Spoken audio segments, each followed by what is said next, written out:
And we are live.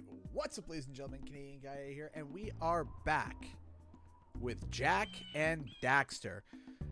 Why is my settings all screwed up? I know my microphone is currently a little quiet. Give me a second here. So sensitive. I adjust it a little bit. I'm like, hey, maybe it shouldn't be as loud. I turn it down by like 10%. It's like, oh, so you want it off? It's like, no, that's not what I'm saying. Hang on.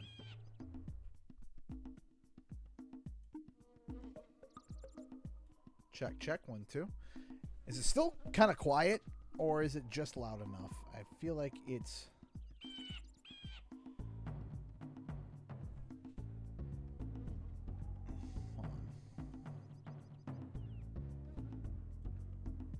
How's that? Is that a little bit better? Or how about that? Is that all right? Hopefully that's okay. Hopefully you can hear me pretty clear. Like, clear enough, hopefully. Yeah, I don't know what's going on with my audio being a little bit squirrely. Hold on. How's it going, everyone? How's it going? Loud enough. Hi, everyone. Your mic audio is good. Perfect. Yes, okay. Awesome. Perfect. 10 out of 10. We'll go with that. How's it going, everybody? I hope you guys are all doing fantastic. One last thing, and then we will get started. I know today's video is a little bit long, and luckily, I am in a position where next week's video is also done. So, for the first time in a long time, I'm just a little bit ahead of schedule because I'm doing balancing that between videos and another project, which should be going up in May. A game audio still. I can turn that up. That's fine. There we go. That should be pretty good. So, okie dokie. Let's get to it, shall we? Hopefully, nothing goes squirrely. There we go.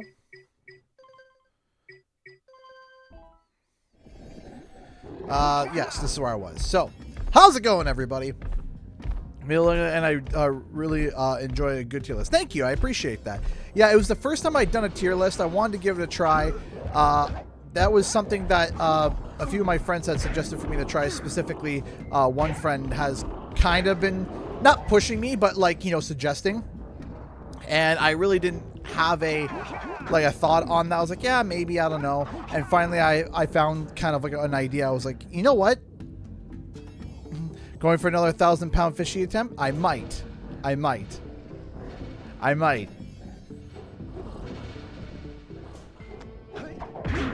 go for another fishing. That's right. I knew I was missing something. Hang on a second. I got one other thing I gotta just quickly pull up.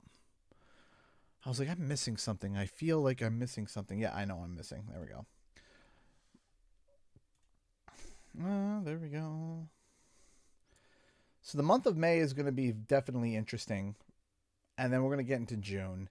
And I do think that...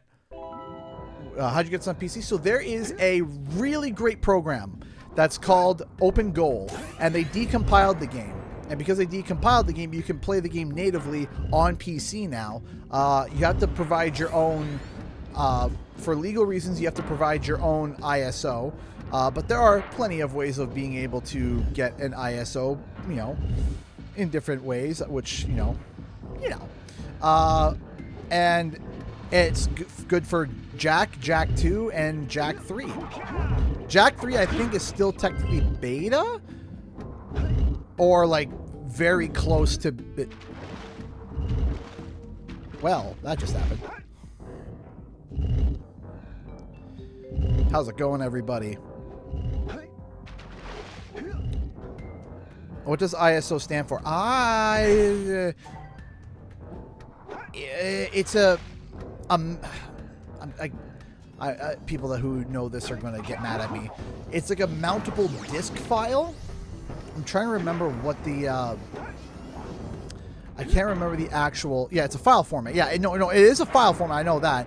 I'm just trying to remember, like, the actual, like, what it is, like, what it's called. trying to remember if it's like mountable. It's a disc. It's a mountable disc file that acts like as if it's like, oh, it kind of operates similar to like an actual disc. It simulates it. It's like a virtual disc.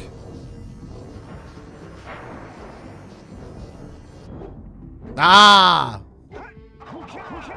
Almost got it.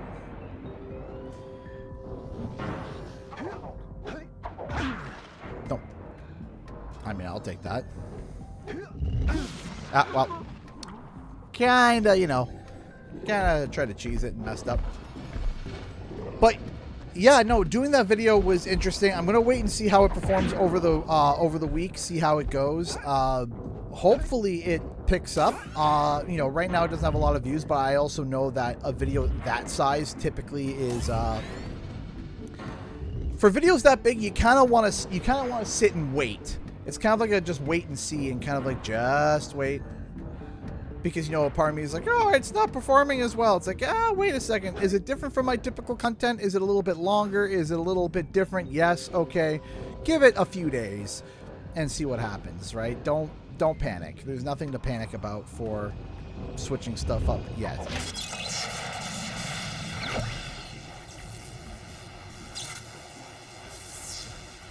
Okay, that should be easy. Has the fam recovered from having the plague? Mostly, yes.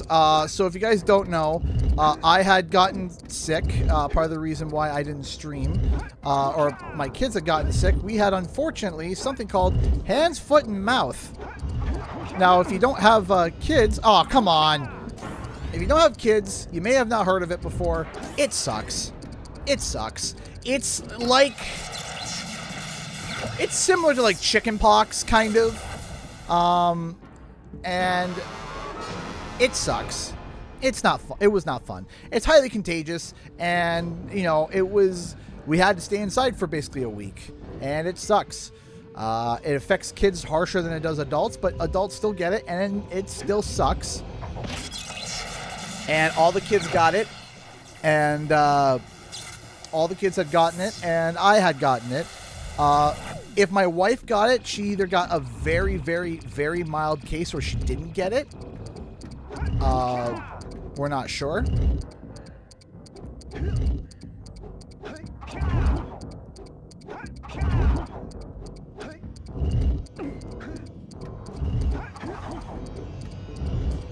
Got it. So yes. It's short for ISO, the standard set by ISO, International Organization for Standardization. Cool. Yeah, hands, foot, mouth. It's not fun. It's not fun. It's got a terrible name. It's called hands, foot, and mouth disease. And I'm like, wow. Like, that sounds like it's like death, and it's not death. It's not death. It's annoying and infection, but it's... but it can affect like people who are especially immunely compromised. Like it can get them pretty bad. So it's like, all right, well, that sucks. So we took care of it. We know exactly where we got it from. Remember that after school kids program thing we went to? They had an area. It's like, oh, bead, like make your own bracelets, and they had like these buckets of beads. This giant bucket of beads that kids were just jamming their hands into, pulling out, putting it, and then just like a giant shared bead pile. And immediately I told my wife, I was like, we're gonna get sick because of that. I'm like, that's gonna get us sick. And she looked, she goes like, oh no. I was just like, yep, that's gonna happen. And lo and behold, a few days later, ta-da. Disease beads, yes, disease beads. That's what we should call them. Diseased beads.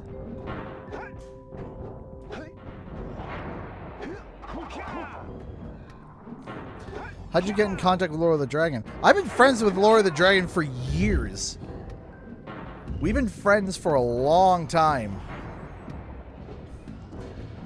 Since before he started his channel. When we were at PAX at one point, we met up in person at PAX, and he talked to me, and he was like, I kind of want to start the Spyro lore channel. And I said, go ahead, give it a shot. See what happens. See what you make of it. He says, okay. And he went and he made Lore of the Dragon, and it was incredible, and it's still incredible. and I know he's kind of taken a little bit of a sabbatical with it, but he might return to it. He may. He might be thinking about it. He's thinking about it.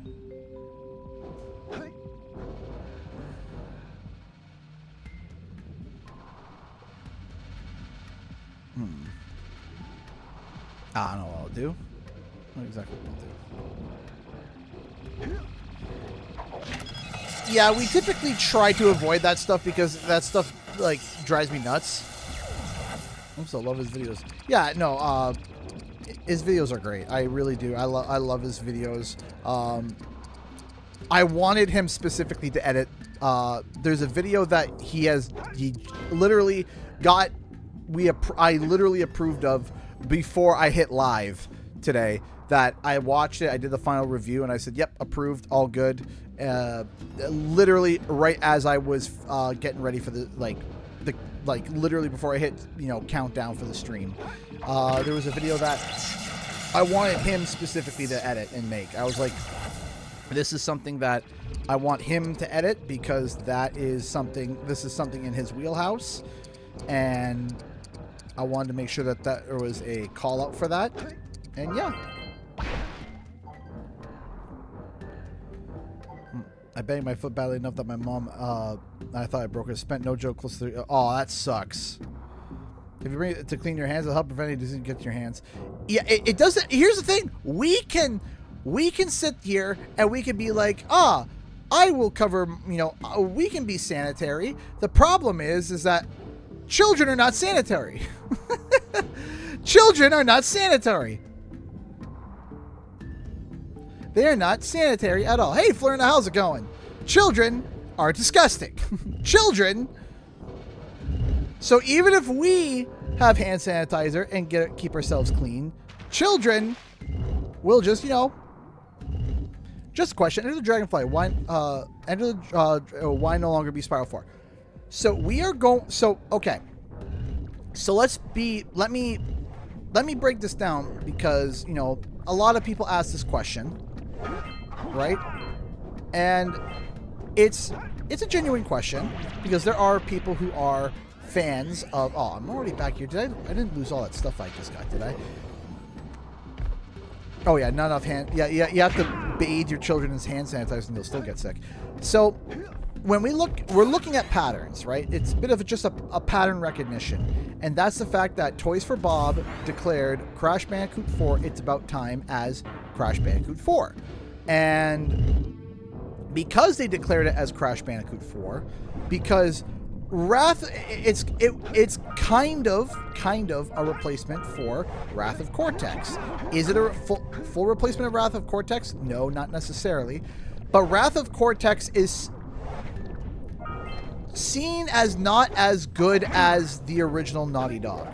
And Spyro followed that trend almost to a T, which was the original game came out and or the original trilogy. It looks like you can jump dive onto those guys. The original trilogy came out and did very well. Fourth game comes out by a new team and it's considered as kind of hot garbage, right? So you got Enter the Dragonfly. Now, it wasn't as bad for Wrath of Cortex. Let me be honest with you. Wrath of Cortex is not as bad as Enter the Dragonfly. Wrath of Cortex is a competent game. It's not my favorite game. I'm not a big fan of it myself, but I can say it's competent, right? But the point is that if Crash Bandicoot 4 comes out to replace Wrath of Cortex, then in our estimation, what we are calling Spyro 4 will be the replacement for Enter the Dragonfly, right? That's it. It's just a pattern recognition. It's just following a trend. If there was a really amazing, great Spyro 4, then no, I wouldn't be saying, Spyro 4. It would just be simply called the next Spyro title. But Spyro 4 is a lot easier to say than brand new Spyro title, or it's a lot easier when someone's like, we're talking about Spyro 4, right? So that people know what you're kind of referring to, right? I don't even think it will be called Spyro 4. I'm going to be honest with you. But it's just what we've called it for so long that that's what we're just going to remain calling it until we find out the actual name.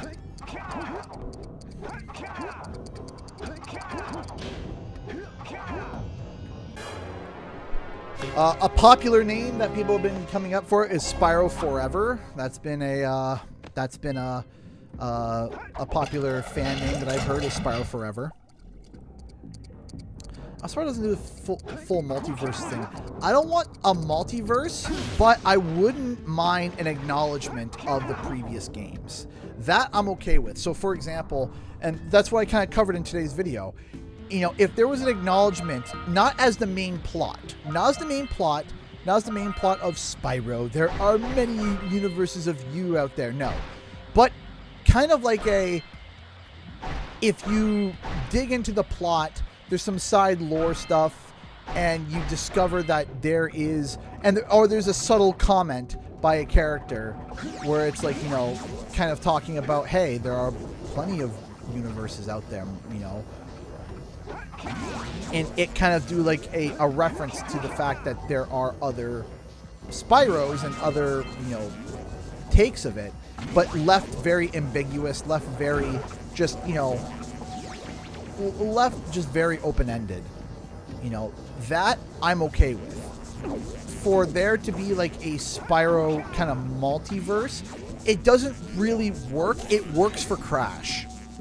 It works for Crash, and the reason why it works for Crash is because we've already, if you look at Crash, you have your regular jungle adventure, then you have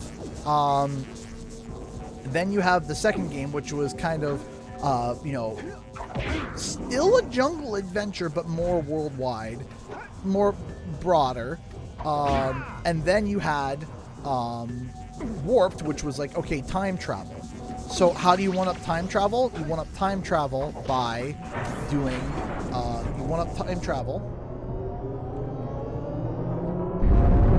multiverse, right?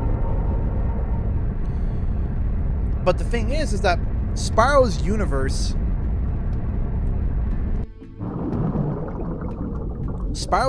is already kind of wild and wonky, which is kind of, I gotta go back down to, which is kind of hilarious because, you know, Spyro's universe is already out there and weird. So, we would have, okay, I think I see now. Wow! You raised a piece of the underwater ruins to the surface. It seems you can use eco in ways we've never seen before. A power cell surfaced with the room. Climb up there and get... Slam dunk! The Enter the Dragonfly is bad for epileptic people. I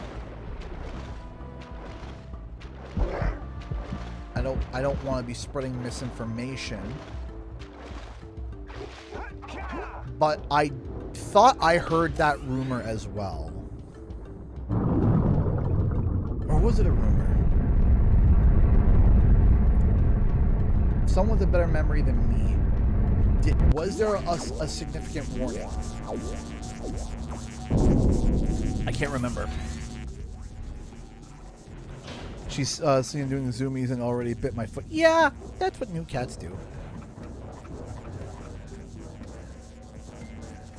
Apparently it did give adverse effects due to the jittery nature of the frame rate. Oh, I mean, yeah, that's the first thing I thought of. I was like, well, what would give people... Well, you know, I don't think the research in like seizures and epilepsy was as well documented back then as it is now.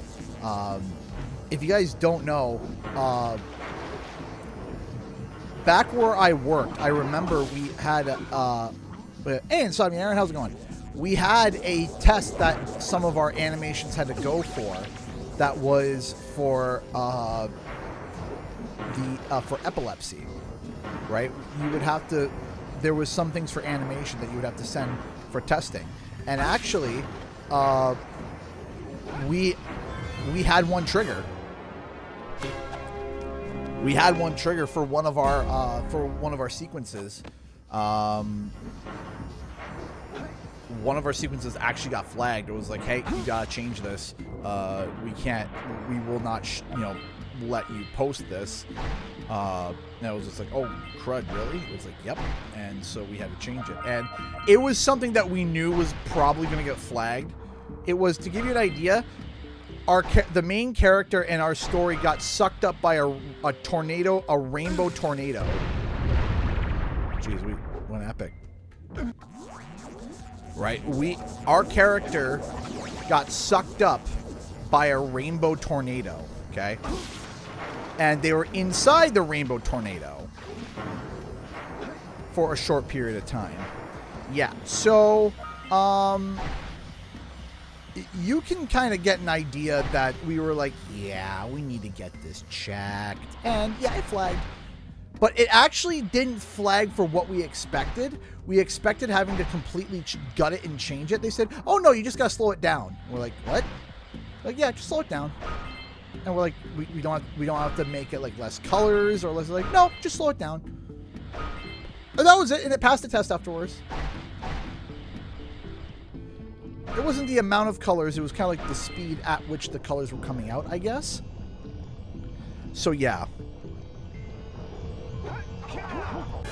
Actually, I think I found it the other day. I can't show much because it technically is covered under copyright, but here, give me a second, because I found it. I found it while I was. Come on. Thank you, jeez Louise. Okay, I actually found it the other day. Give me a second here. I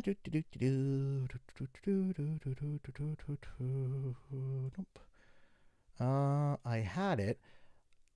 I'm not going to show much of it because just in case, but I do have it. Where are you? Where are you? Is that it? No, that wasn't it. I think it's there, there, there, no, yeah, there we go. Okay.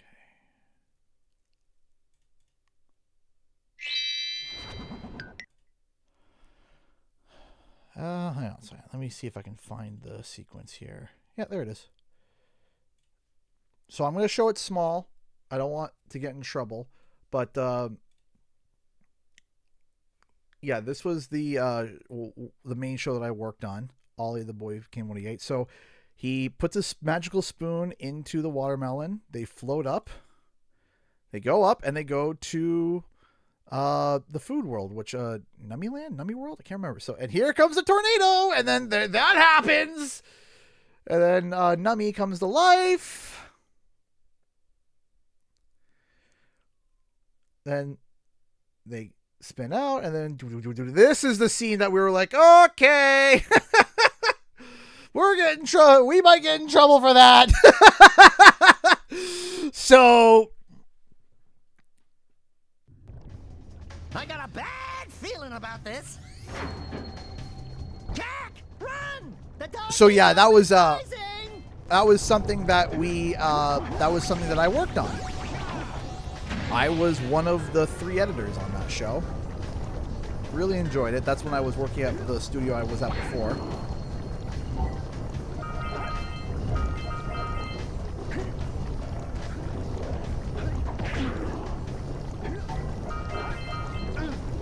Oh, well, death. Game, black. Whoops. Sorry.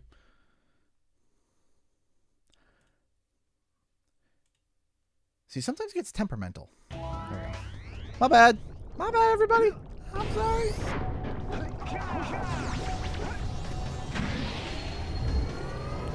But thank you. But yeah, hopefully you guys, yeah, I think you guys saw that. Yeah, I was already seeing, yeah, I saw it. But yeah, no, that was something that we worked on. And I know that show is covered by the CBC, and there's a lot of, copyright with that stuff. So I don't want to show like obviously don't want to show like a full episode or show more than what I just showed because I don't want to get in trouble. But yeah, no, that was no, that was not spin. Every time there's a black screen, it should be SpongeBob just say imagination. I love that. That'd be hilarious. I wonder if there's a way I can set that up. I might be able to. I might be able to just have like a GIF running underneath, and have it set to auto detect so that when there's a black screen, it just says imagination. That's funny, actually. Hey, we got our first donation of the stream. We got $5 from Ronald the Cowboy Coyote. Thank you so much. Hold on a second. I hope you're okay with me still calling you that because I'm used to that being your name. I apologize if you don't want to be called that anymore. I'll just call you the Cowboy Coyote. But thank you so much for the $5. Hey, CG, how's it going? How's it going? I've been live streaming the entire Sly Cooper 1 trilogy on my YouTube channel via PS5. That's awesome. That's great. I hope the experience has been fantastic for you. Okay, yep, we yep, totally intentional there. Didn't fill my pants at all. Bing. Is there any characters you have an urge/wish to return to the new Spyro game? I kind of did like a full video about that literally today. I don't know if you saw it, but yeah, I did a video kind of talking, speaking upon that today. And overall, some fun, spicy characters. I think the character that I would pop off for, simply just because of how I would love to see Toys for Bob's take on it, would be the Chronicler. I would love to see them return. Like, I know it's such a random character to choose, but I would love to see Toys for Bob do a take on Chronicler, because especially with them doing the winks and nods towards the other Crash games and Crash Bandicoot 4, them introducing the Chronicler would be such a neat idea. And here's the thing, I would not want to be spoiled. I don't want to hear about it. I don't want to know about it. I don't want to be like, oh, in the advertising for them to be like, oh, and the return of the Chronicler. No, I don't want that. I want to be surprised. Give me a cool Chronicler. It would be such a cool Chronicler, would be so awesome. And I don't want him advertised. I don't want him revealed. I want him to be hidden. And then at the opportune moment, he shows up. And for him to just be awesome and cool. And when he shows up, and Spyro's like, who are you? And he's like, oh, my dear boy, I'm the Chronicler. And it's just like, ah! That would be really neat. I'll do this again.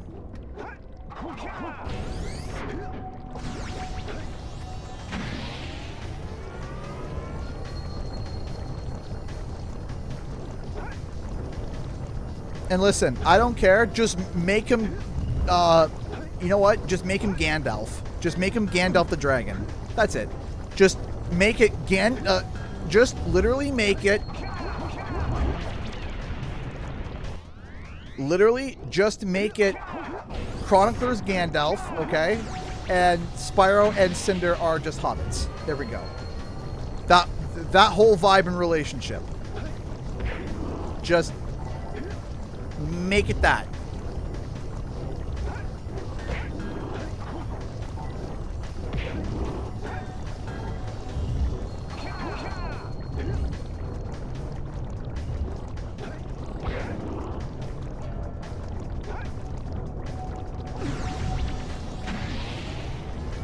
Oh no, Chronicler. I mean, I really like the design. Okay, come. I can't. I couldn't get up. The Valor. Yes. Let.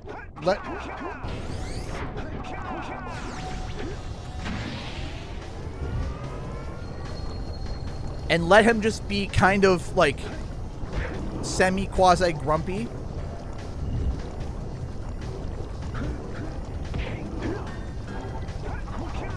And whenever Spyro does something stupid, he's like, every reincarnation, this child drives me insane, or something like that. Every incarnation of this child drives me insane in every timeline. And then Spyro's like, what's his deal? And that's it. That's it. That's literally it. That's all the reference to the other games is Chronicler just saying, every timeline, this child drives me nuts.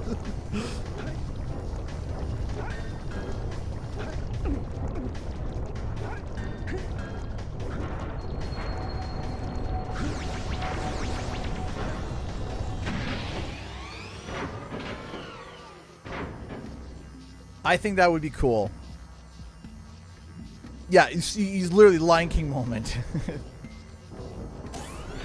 Alright, I think I've gotten most of the stuff. I am missing one precursor orb. I'm sure I will eventually find it in the future. But yeah, that would be that would be how I would love the Chronicler to be. Keep him hidden. He doesn't need to be a part of the main story. He can just show up and just, you know, Gandalf his way through things. And Spyro can even make jokes about, like, what? That's it? That's all you're going to give me? Of course, Spyro.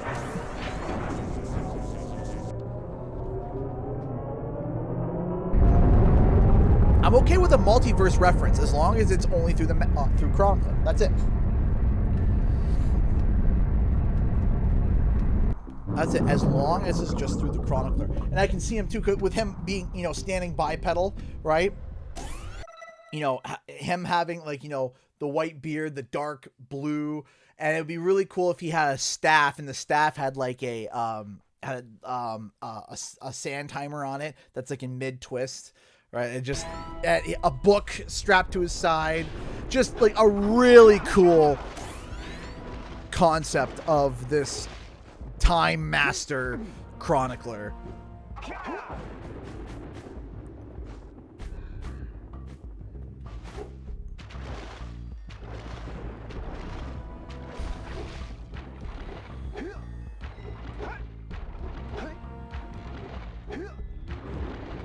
He can have this, like, you can even have like a really interesting reference where it's like, oh, now my brain is going wild. Now I'm just thinking of, like, he opens the book that is on Santa, yeah, Hourglass, but you see the book on his side. When he opens it, there's nothing on it, but inside is all the knowledge that's being recorded in time, and he can just flip the page to, he'll just visualize something that he wants to read about, that he has knowledge of, and he just opens it and it shows, and it's just this tome, this book that basically is a library in of itself.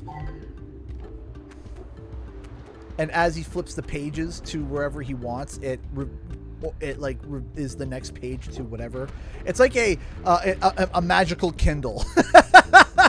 Like, imagine just a magical Kindle. Hello. I'm your lucky break. Oh, great moves, kid. I knew that time record would fall. Now here's your power cell, and I can go collect my big payoff. It's just this magical book, and that he can see, and it's, and he's like, "What's that, Chronicler?" He's like, he you know. It'd be funny if it was something like that Spyro kind of makes subtle fun of. The Book of Books, where it's the book containing every book, or, you know, the book of all the realities, but just call it the Book of Books. And Spyro's like, that's a stupid name. And he's like, do not insult the Book of Books.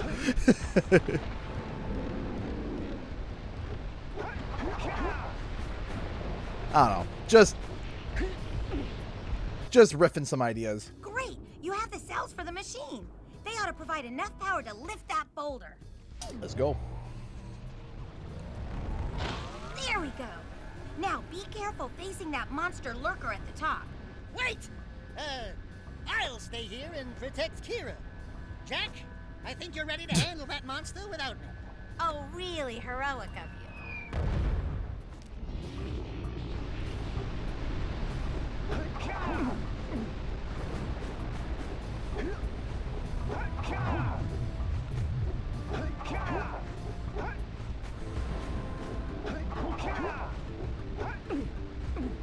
Do not insult the Book of Books, throws it at Spyro. Ow! He hits Spyro. Ow! And he just puts his hand up and it just appears back in his hand. The Book of Books is used as a weapon. Throws it and then just poofs back in his hand. Insult the Book of Books.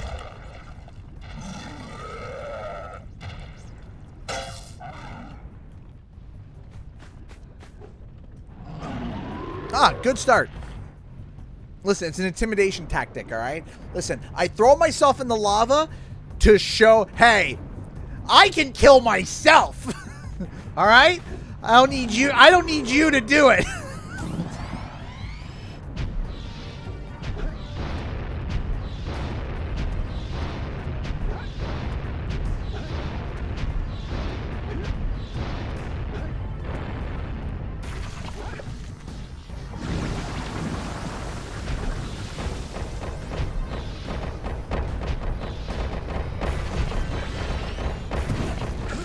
Oh, that's right. That's... Wow! You can shoot fireballs when you're powered up with Yellow Eco. right in the face.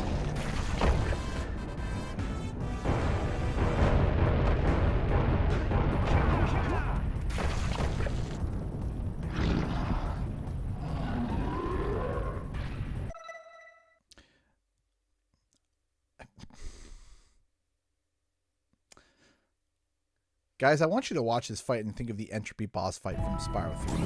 Or from Crash 3.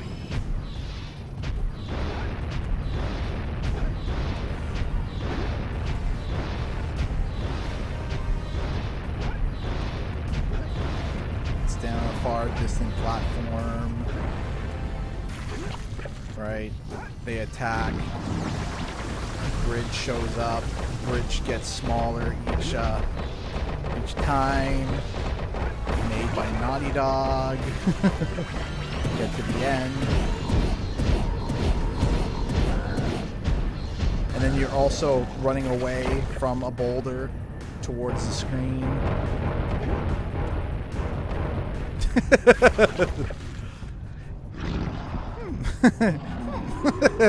Just how? Oh, just that.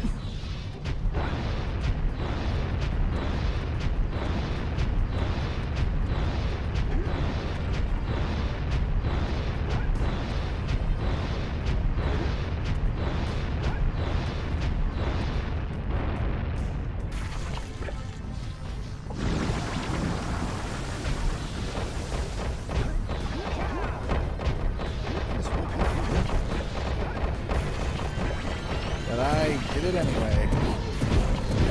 Want to see me run there and back? Want to see me do it again? Oh. Aha. I lived. Bing!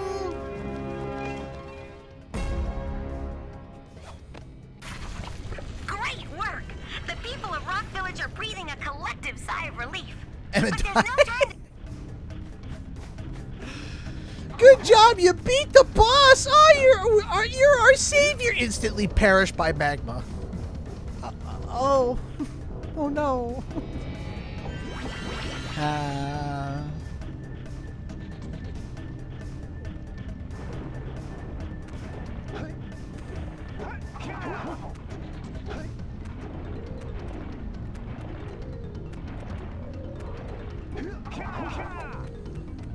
Common meat armor L. Meat armor? That's a new way to put it.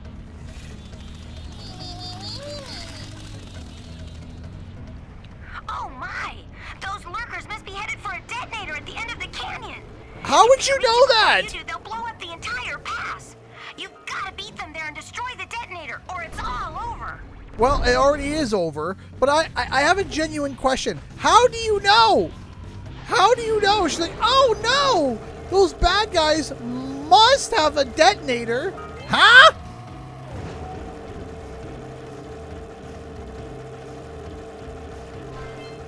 Listen, man, that's not something that you typically think. You don't see someone like that and think, oh no, they have a detonator. It's like, huh?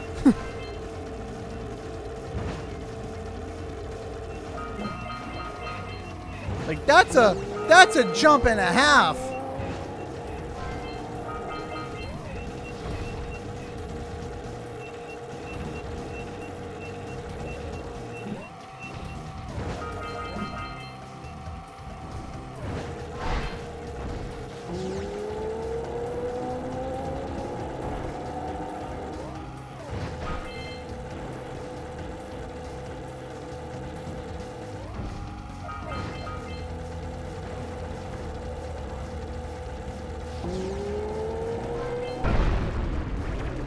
Well.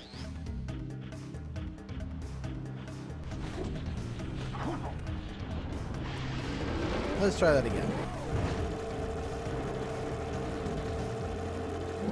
Also, I always thought this. Does this zoomer not look like kind of the jet ski from the vehicle Coco levels?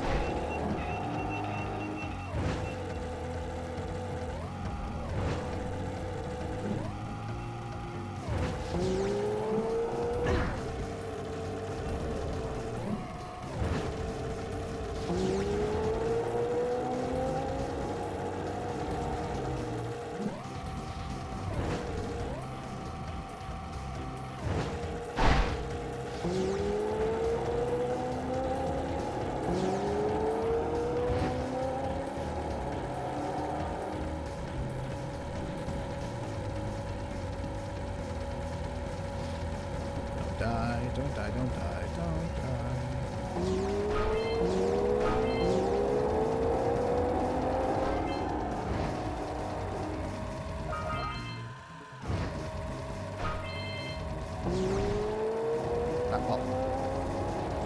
We did it! We stopped them from blowing up the pass! Why didn't the guy just... Okay, you know what? It's fine. It's fine. It's fine. It's fine. It's fine. You think Spyro might do a Good reference? work. You Maybe. beat them to the detonator. The Red Sage's lab is just ahead. Go turn on the teleport gate so we can join you. Maybe. Hey, Jeremy, how's it going?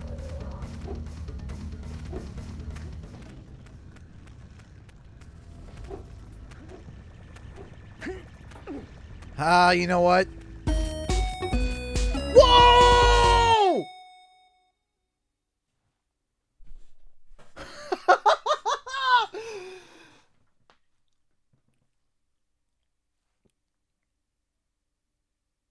No way!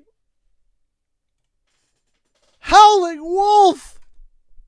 Howling Wolf just donated $323.68 through Streamlabs.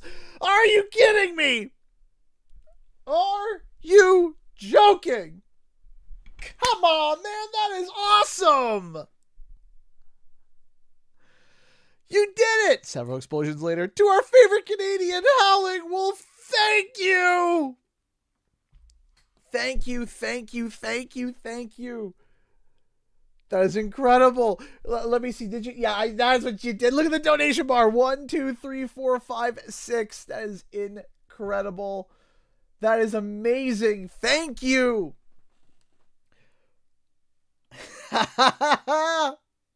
Yes.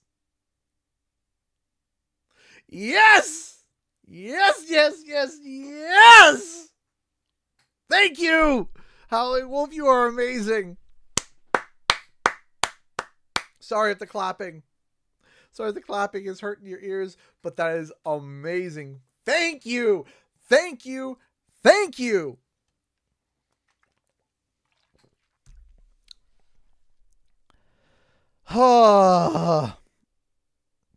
That's awesome. Howling Wolf, thank you. Thank you so much. We call that incroyable. Thank you. Just out of curiosity. Because I think today's technically the last day. 1, 2, 3, 4. Decimal. 5, 6. 265.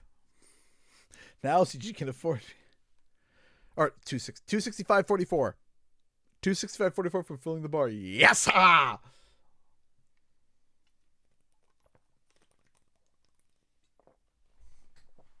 That is incredible. Thank you.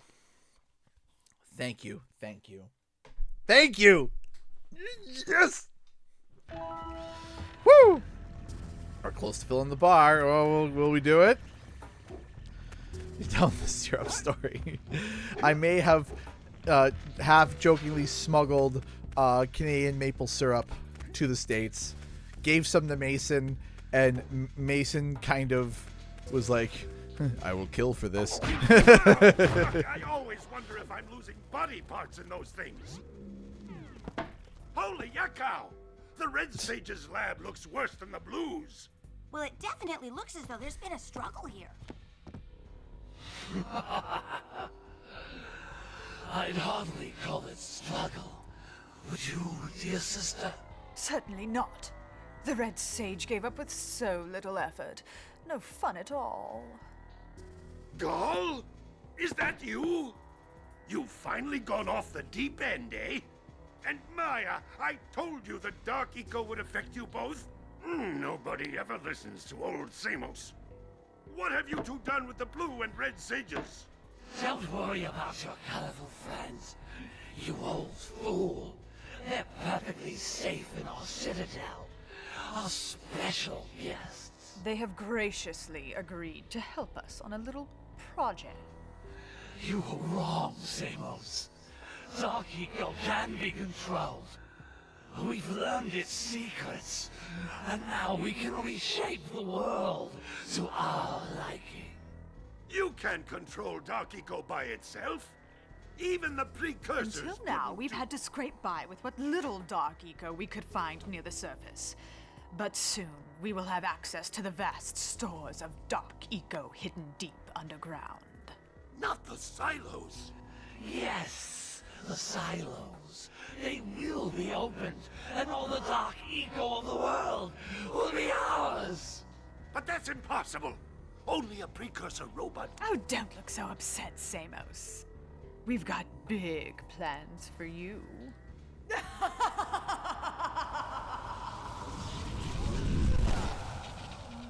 Wait a minute! That was Gall?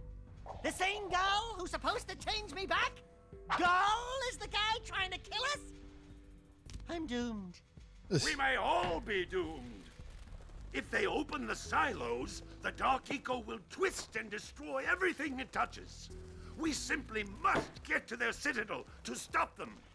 The fastest way there is through the lava tube at the bottom of this crater. A few more power cells and your Zoomer's heat shield should get you across the lava safely. All right, my boy. You know what to do. So- Take the flea bag and go round up more power cells. But yeah, no. So we brought. Maya I and Gall have oh, gotten there. in over their heads. I'm gonna quickly go try to do some fishies. So yeah, I am. So I brought syrup, and the shooter was in love. We'll stay there. If I say the full story out of context, somebody's gonna no. No. But yes, all in all, turns out that homemade Canadian maple syrup tastes pretty dang good. Speaking of Kevin Conroy, we're gonna go and try to do our 1,000 fishies once more. We gotta try.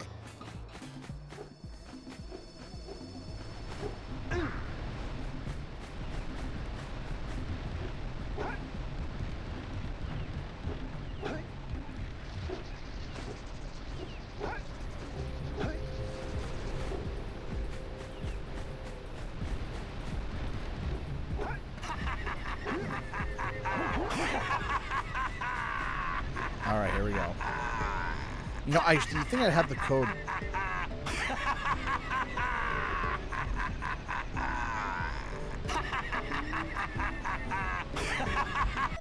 Hang on. Jack. Hard fishing. You would think I'd know it almost off by heart by now, but no. I thought I had it.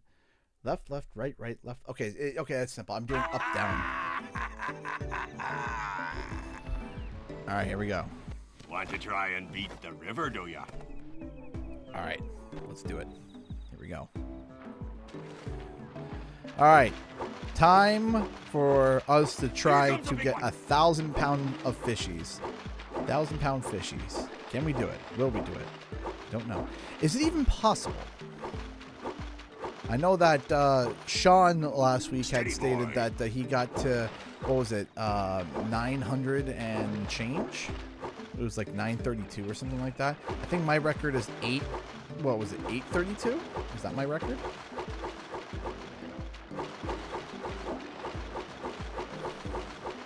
Here comes a big one.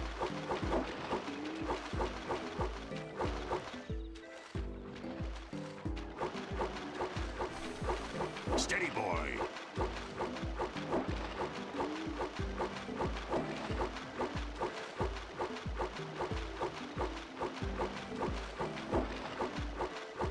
There we go. Okay, come on.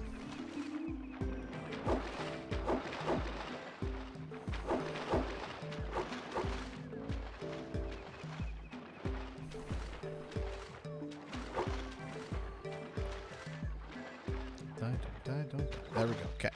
Here comes a big one.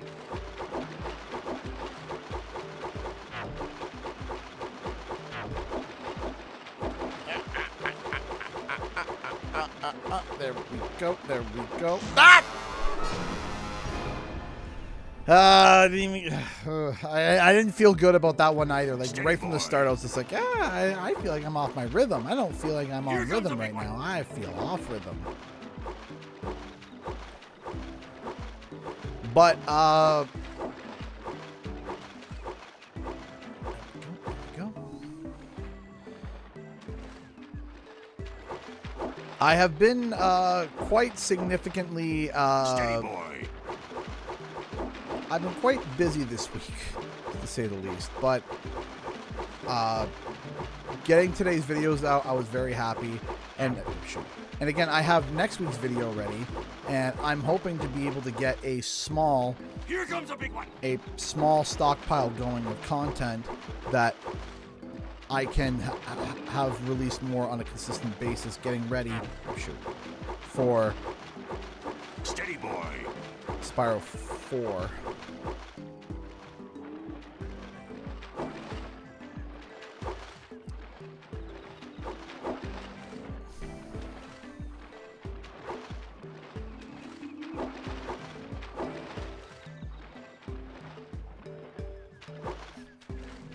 Here comes a big one. Steady, boy.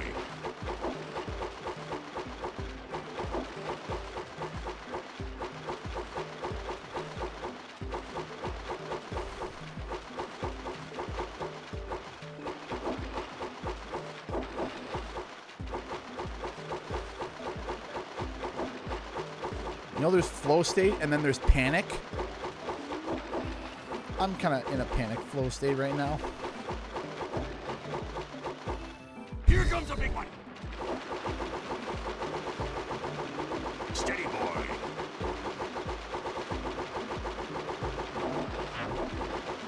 Looks like you could use a bigger net. Why don't you provide me with one then? Steady, boy.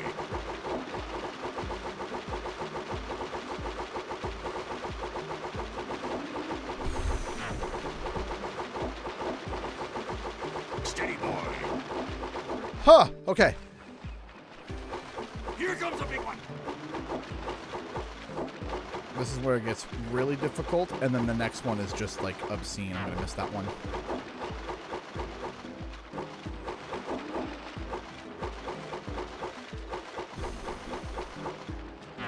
I missed that one. Steady, boy. I missed the Looks other like one. you could use a bigger net.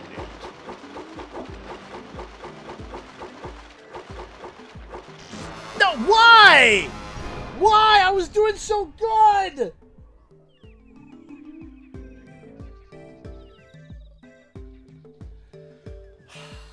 I only have myself to blame! Ah! I finished at 711. I hit an eel like a...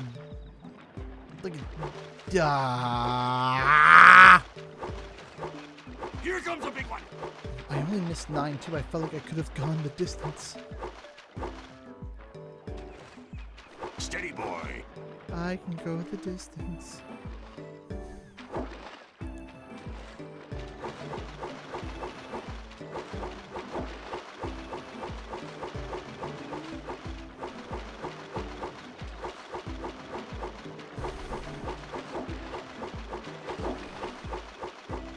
Oh, come on.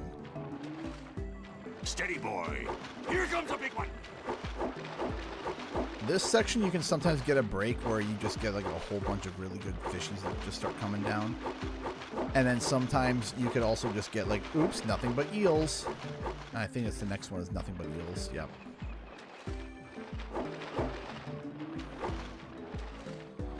Then it's Guitar Hero round 1.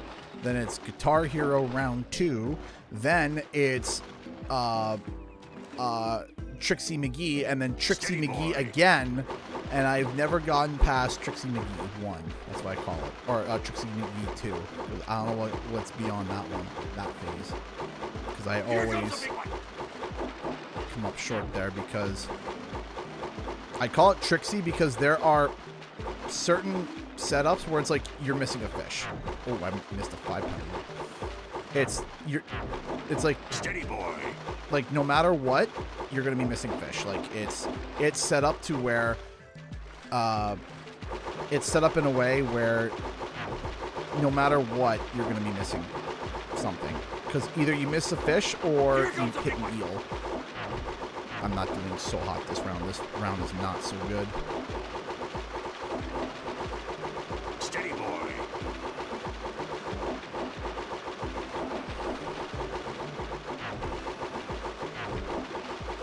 Yeah, I've already missed too much, but Your sails are sagging in the wind. yeah. Where I was placed, I knew that round wasn't going to be good. I was like, it's not a good one. You can feel it, you know. There's a flow, a rhythm. Got lucky with some early big fish. Nice. Nope. No, that one was bad. That last one was not good. Steady boy.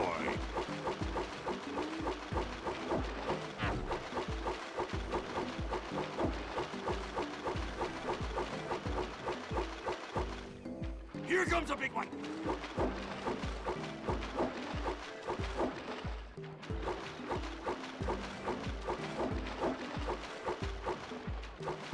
Steady boy.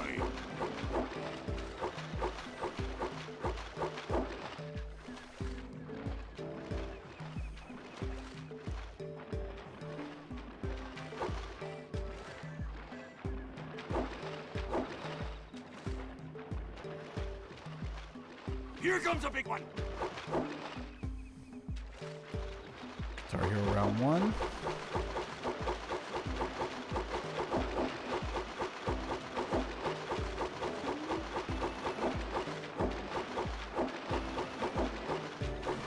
Steady boy.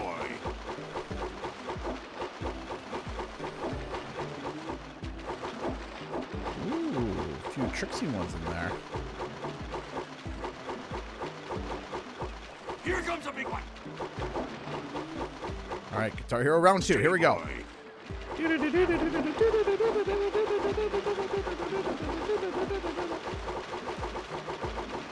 The fire and the flames will carry on. Come on. Ah, missed one.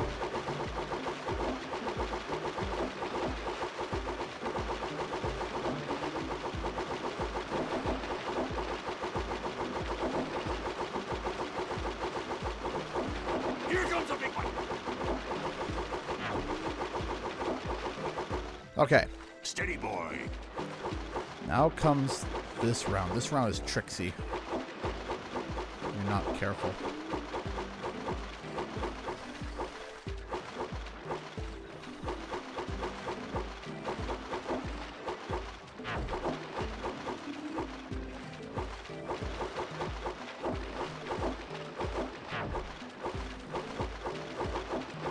Here comes a big one. Okay, here we go. I've never gotten past this round. Here we go. Missed.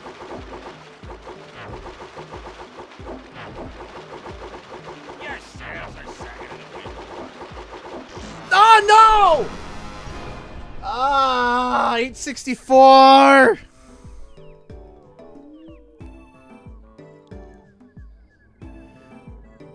Ah!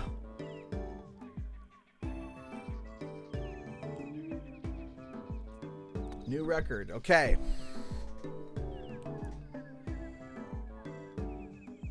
Okay.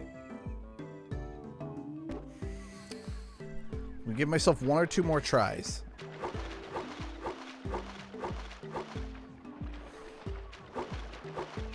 That was the furthest I had ever gotten on that Trixie round, and I don't know what's after it. I don't know.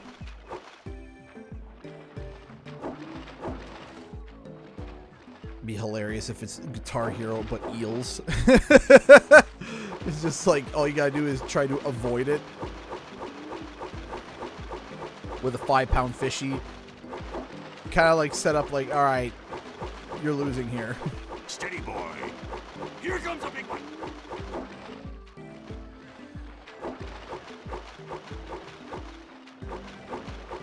$864.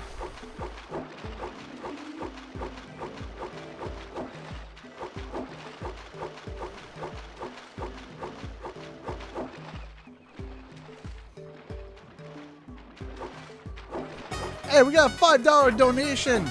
Give me a second here. Let me finish this. After I finish this round, I will make sure that I read it. But thank you so much for the $5. Just K. Sean, thank you. I will make sure, though, I read it after. Hold on.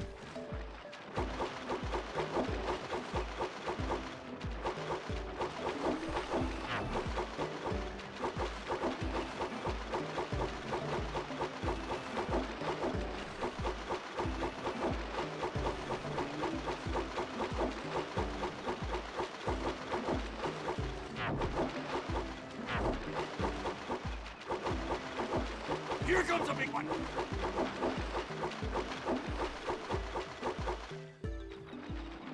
Steady, boy.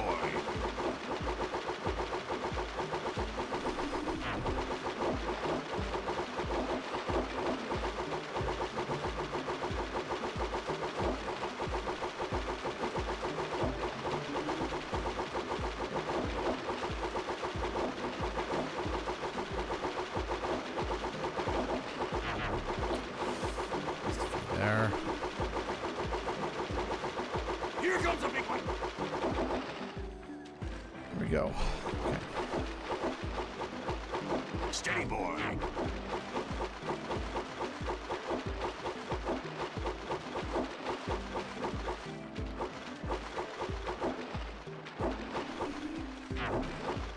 Steady, boy.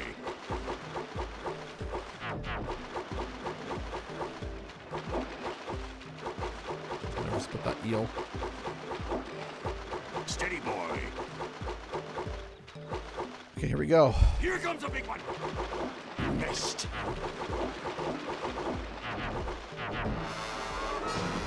$817. No, I'm using just a regular controller here. Just K. Sean donated $5 super chat. Thank you so much. No, I'm not just gonna be doing the only that. I'm trying to get to 1,000. I'm trying to get to 1,000. I'm gonna give it one more shot because I got to 800 twice in a row. So I'm gonna give it one more shot, and if I fail, we'll continue. Thank you so much, Just K. Sean, for the $5. Hey, random question. I've been on an Angry Birds kick since Red was added in Crossworlds, and I wanted to get your feel about the series. I feel like Angry Birds is one of those franchises that is kind of like... Here comes a big one. It's... Steady, boy. It's kind of turned into something because it had to turn into something because of the ridiculousness of the success of the original games. It was so successful that they kind of had to figure out, okay, how do we make a story out of this? How can we do something with this? Because the concept is, you know, the concept was meant just for a simple mobile game, right? And it just got so big. It's like, okay, well, we got to have something for this, right? So I think it's fine overall. Here comes a big one. I think it's a little artistically all over the place, and it kind of like embraces that. Like, it knows it's just wild and all over the place. Steady, boy. Which in and of itself is a style, especially like the movies and stuff. Okay.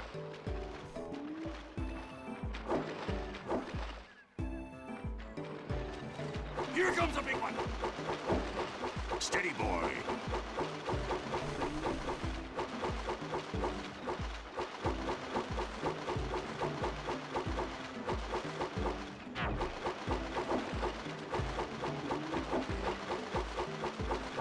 Steady, boy.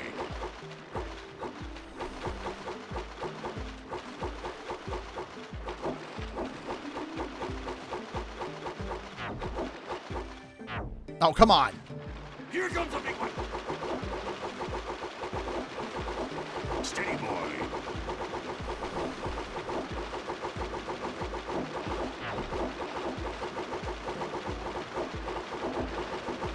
Steady, boy. Oh, we just got no Streamlabs donation. Hang on.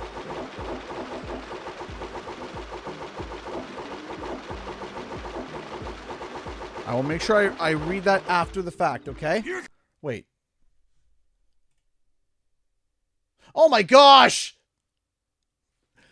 No way! Hotshot just donated $200! Don't mind me. Just scoot the bar closer to the full. Oh my gosh.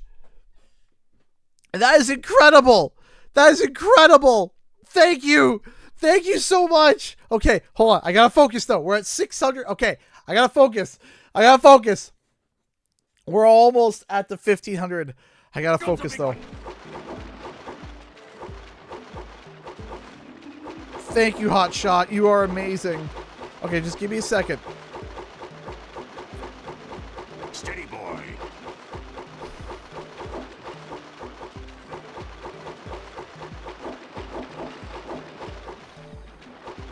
To the left.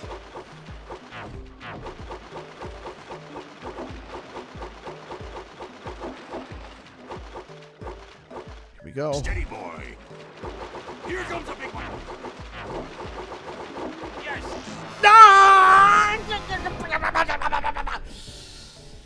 Ah, 851. I got to 300 3 times in a row. Ah, thank you, Hotshot, for the $200 though. Thank you, thank you, thank you. Are we gonna fill the bar tonight? Are we gonna fill it?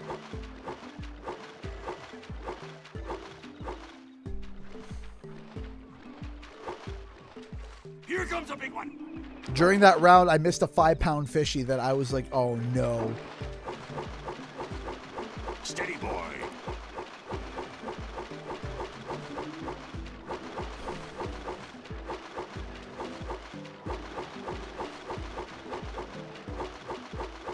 Come on.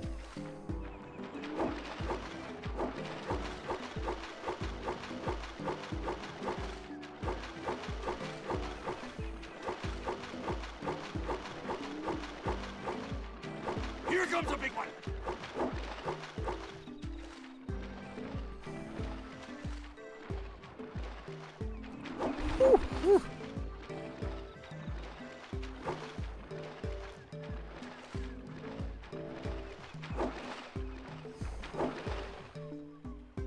Elena donated $50 through Super Chat. 50! Thank you, thank you, thank you. $5 from Grandma. Says, Mom, my brother Enoch and I have our birthdays on Saturday. We have a fun challenge for you. Spend the day doing good deeds for the people and animals while domestic around. Aw. Thank you so much, Elena, for the $50. Thank you, thank you, thank you. Thank you so much. I appreciate that. Thank you. Yes, W to the donos today. I am very happy today. Thank you. Thank you. Thank you guys so much. That is incredible. Thank you. Okay, hold on. Steady, boy. I haven't missed that one.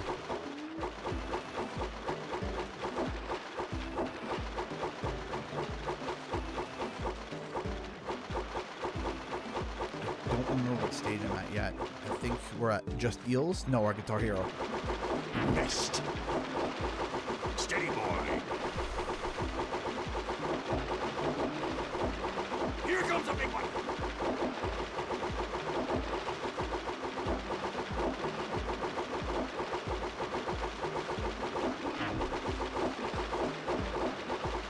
I was getting a little ahead of myself there. Still am. Steady, boy. Thank you so much, Elena, for the $50 super chat. Thank you, thank you, thank you, thank you. Okay, here we go.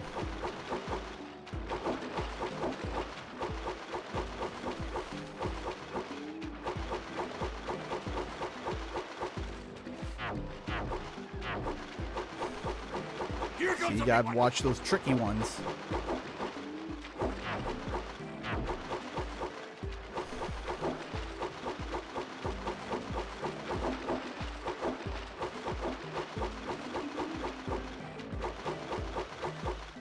Here we go.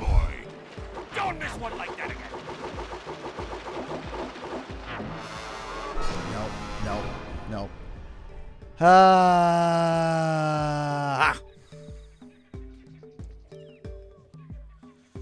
All right. All right, this is going to be my last try. This will be my last try. This will be my last try.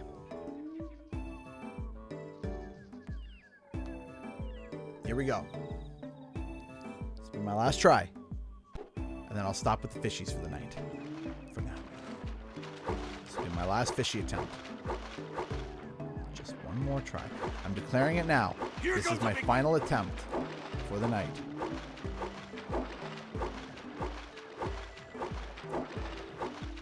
Now, there is something that somebody mentioned that I didn't think about. So I would like to put it on record just in case. If the limit hits 999,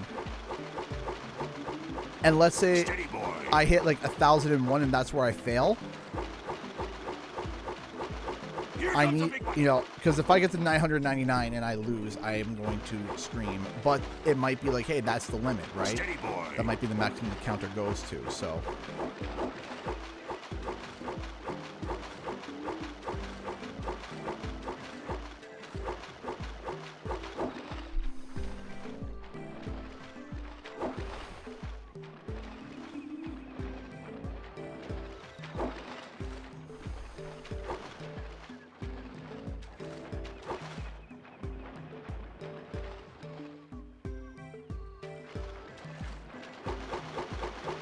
Here comes a big one.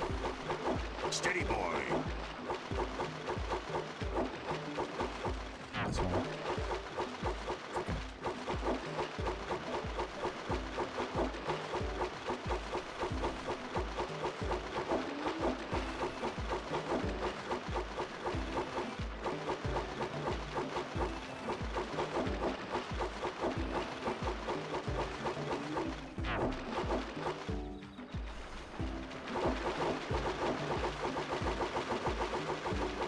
Here comes a big one.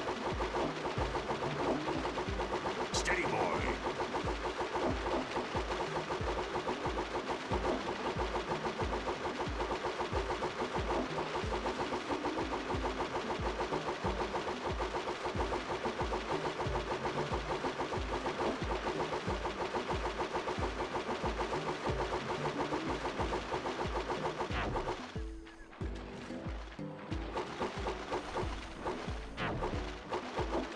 Here comes a big one. Steady boy.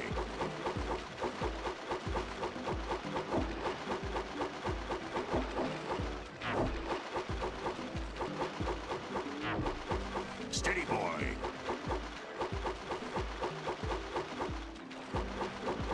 Oh no!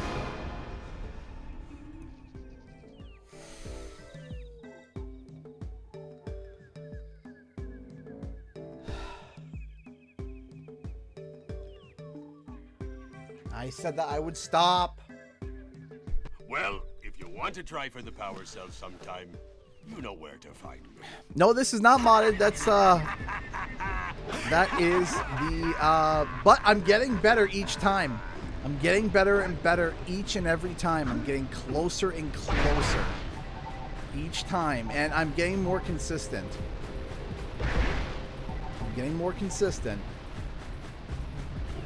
I got the 803 times in a row.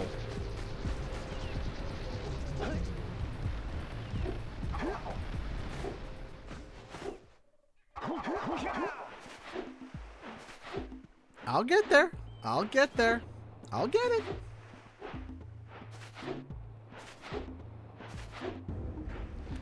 worst part is that the way that that was I caught an eel.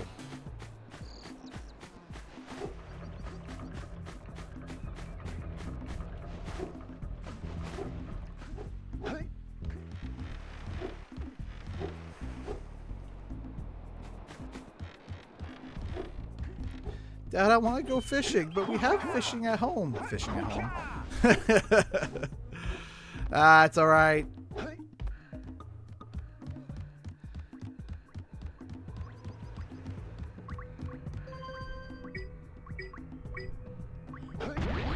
I'll get there.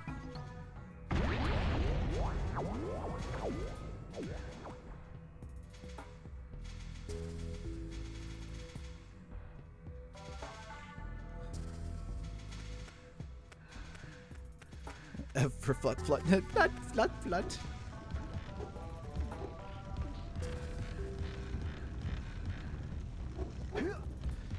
Have you heard the Japanese voice actor for the Crying Warrior and Jack and Daxter's story? I have not. I got a feeling that is hilarious. Trouble with the fishies, eh?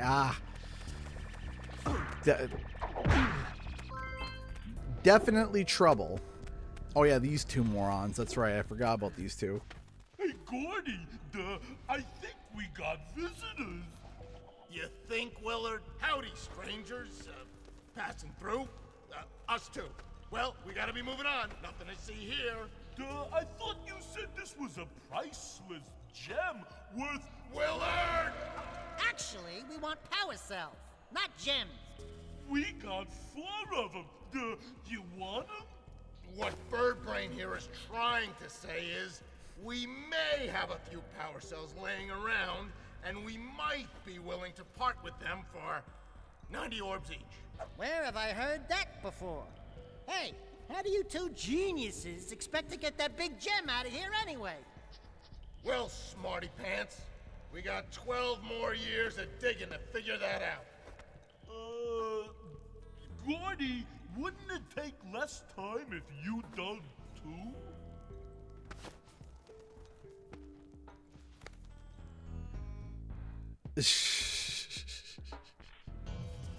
Oh, all right already. Here's a power cell for those orbs of yours. Ding! But wait, there's more! Oh, all right already. Here's a power cell for those orbs of yours.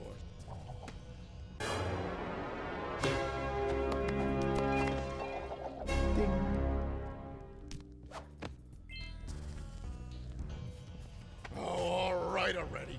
Here's a power cell for those orbs of yours. Ding!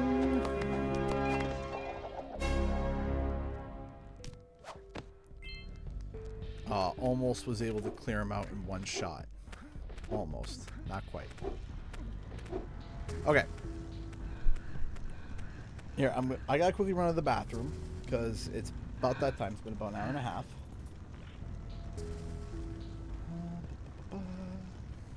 So I'm curious to see. 65-44.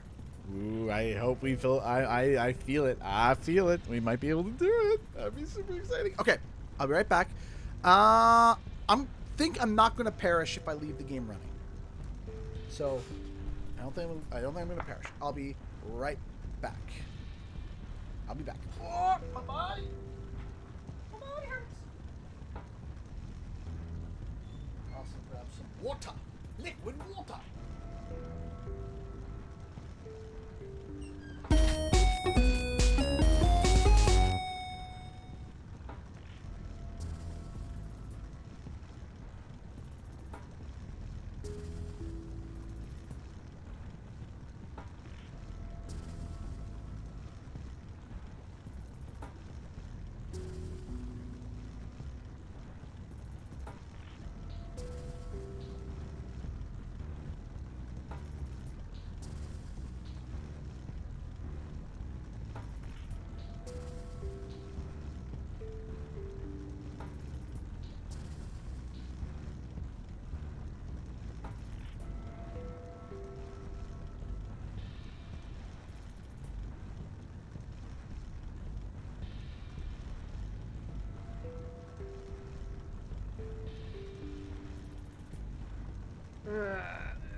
everyone. Got distracted by a conversation with my wife.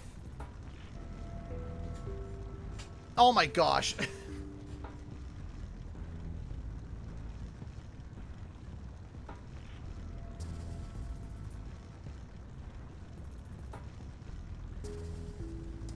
Howling Wolf donated $80.59. Oh, well, he wants it. Aw, thank you. We reached our goal. We did it.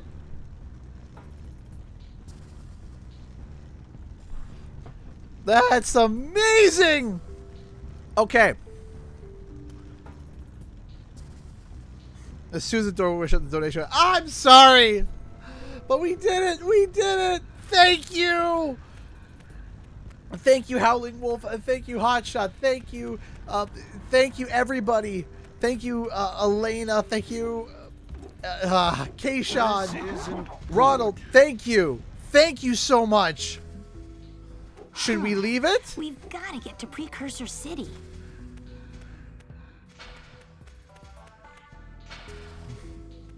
Do we leave it? Or do we add to it? What to do? What to do? I also don't want to remove the 15, 15, 15.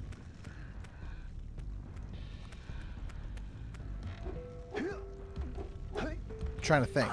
There's lurker troops in the mountains. Huh. The heat shield's going to need Donation even more bar power is to withstand the filled. lava.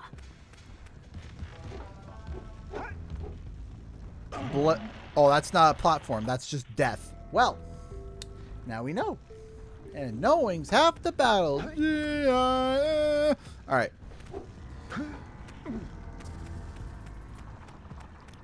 I will leave it. You know what? I will leave it to Howling Wolf and Hotshot to decide. Do we do a new bar? What do we call it? And what amount do we do it? For the bonus bar.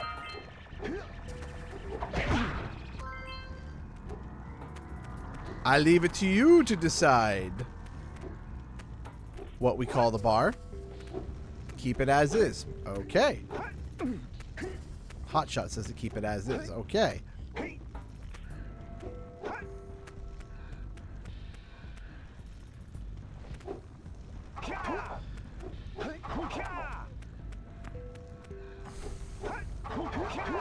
There we go.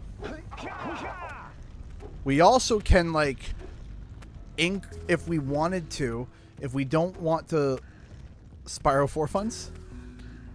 It's 101%. That's true. Spyro 4 funds. Well, we go Spyro 4 funds and make the goal $444.44. Cannot be controlled. Huh. The heat shield's going to need even more power to withstand the lava.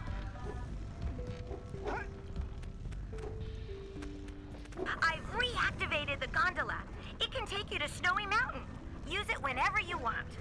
Hey guys, Use it whenever. by my calculations, it's going to take 72 power cells to fuel the heat shield against the lava on the way to Gaul and Maya's Citadel. $400 for the potential collector's edition. Oh, if there's a collector's edition. Oh no. Oh no!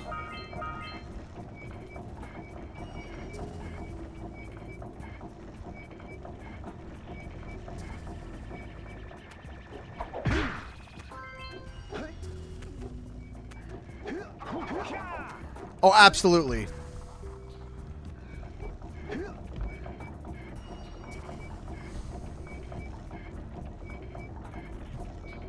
Ah, Lave Tube.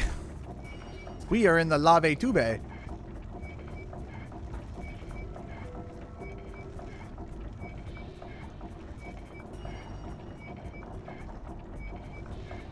All right.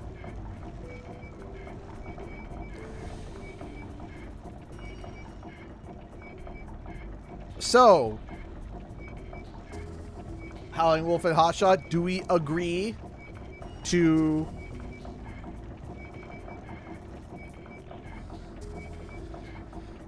a new bar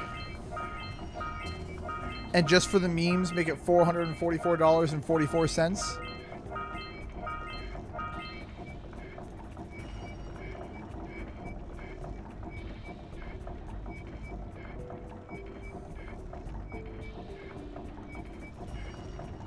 If not, we can leave it as is.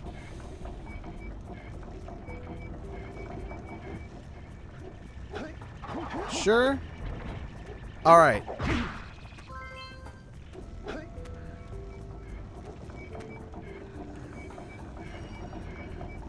My syrup. All right. All right, hang on. Yes, Elena, do you agree? Do you also agree? Give me 1 second to do something. Syrup fund. Okay. I don't know how Game Pulse would work with OBS. Anyway, hold on. Tip goal.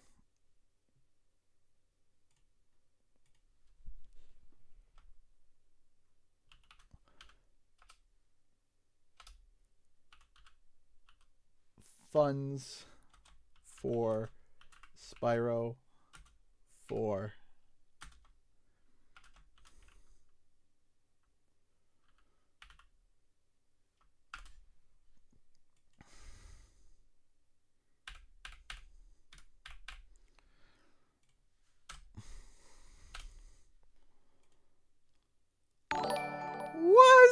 What's up? Scary Movie 1. Hey, how's it going?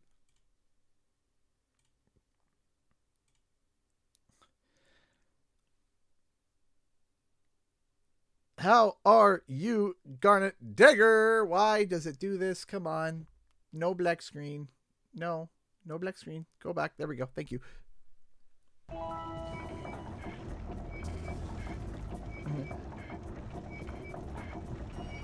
Been a member for 82 months. That is incredible. Thank you so much for all the support. Imagination. I'm great tonight. Well, that's awesome. Eep. Don't touch. Don't touch. Bad touch. Ah. We got them all, did we? I will make it to 100 months. Just watch. I hope so.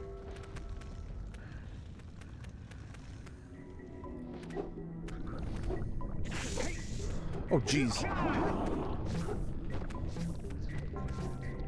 Oh, I remember this area. I hated it. It's been a hot minute since I've played Jack and Daxter enough to get back to this area. It's like, dark eco and bad. I tried to... Ow. Ow, ow, ow.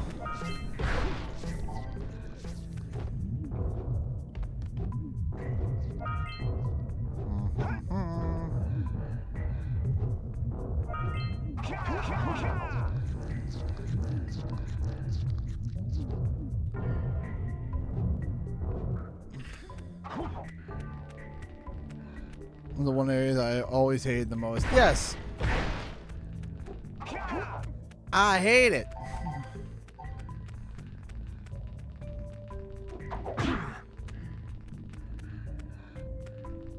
It's funny about... Yeah, that's... Yeah, Daxter 2 didn't know what it wanted to be, and a lot of people have gotten mad at me for that opinion. What hit me? I'm like, stretcher? Yuck. Breathmint?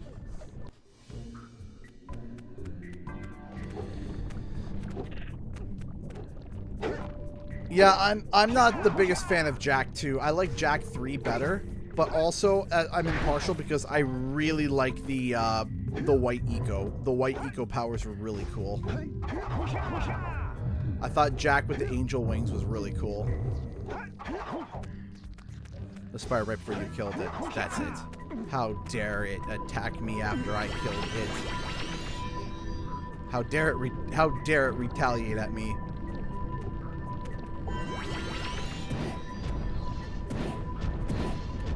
I thought you could hit those things with...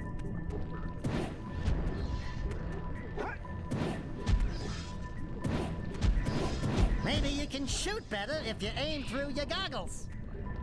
Oh,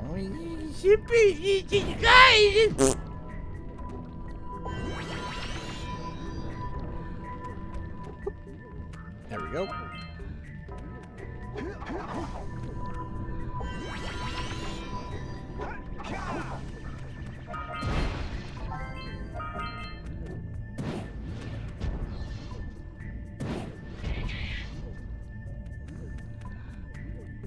Come on.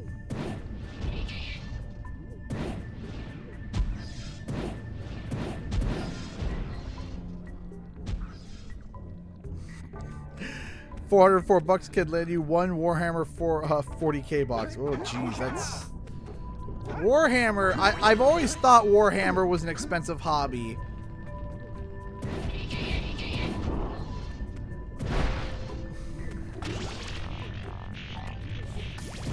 I mean, I've seen some people have like whole house, like rooms dedicated to like their Warhammer collection.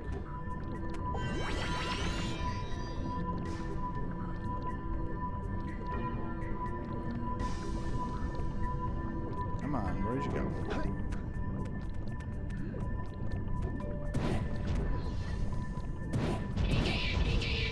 Down it goes. But here's the thing, Jack 3 then, like, botched it with the story. The story of Jack 3. It, like, Jak 3 was turning to be one like a really good game, and then they revealed who the precursors were, and then it just I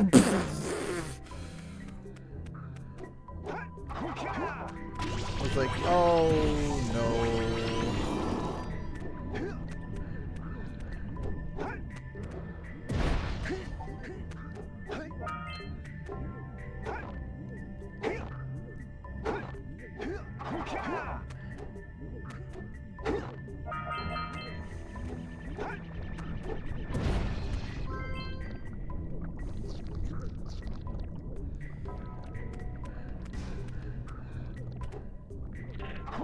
I care about story. I do. When's the next Spyro Yap session? That's a good question. I think that we're going to be doing... We're definitely... Like, when Spyro 4 is revealed, which I'm hoping is Summer Game Fest. I'm really hoping. You know, I'm not saying it's 100% confirmed, but like I said, that's where I've been betting my... Been putting my dollars on if I had any. If I was a gambling man, it was going to be Summer Game Fest, right?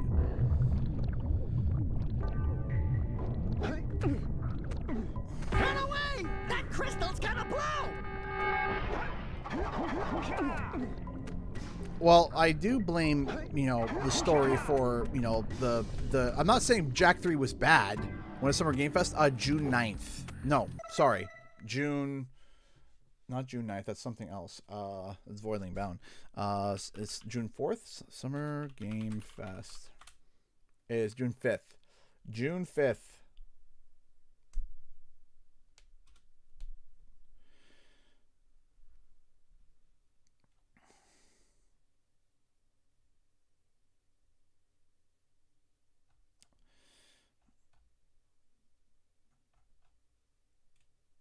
But again, there can be a change of plans because now there's a change of plans. Hit a crystal to get some light. There could be a change of plans, and I would hate for that to happen if there were a change of plans, because everyone would be like, "Ah, see, it's not coming." It's gonna be like, no, you know, and if it was coming, it'd be like, oh, geez, man, because you got Gamescom now, right? Which is now being treated kind of like a midway update, right?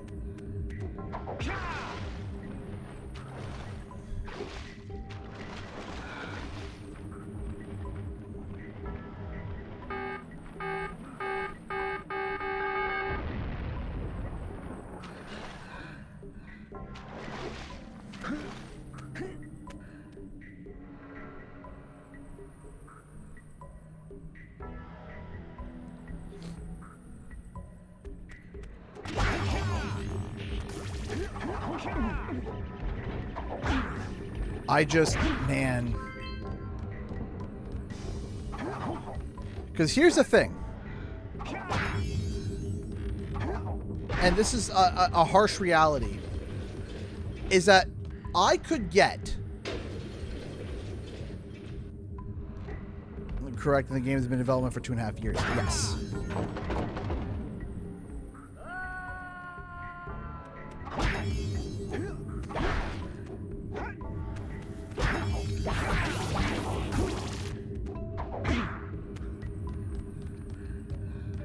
Came after your character appearance in Spyro 4. Hi!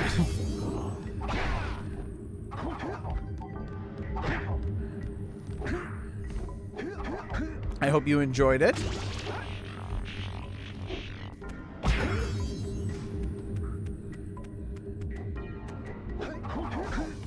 And then by the time it releases, it'll be probably been in development for 3 years.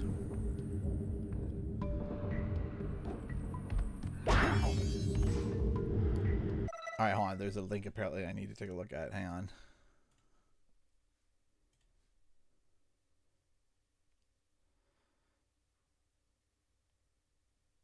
Oh.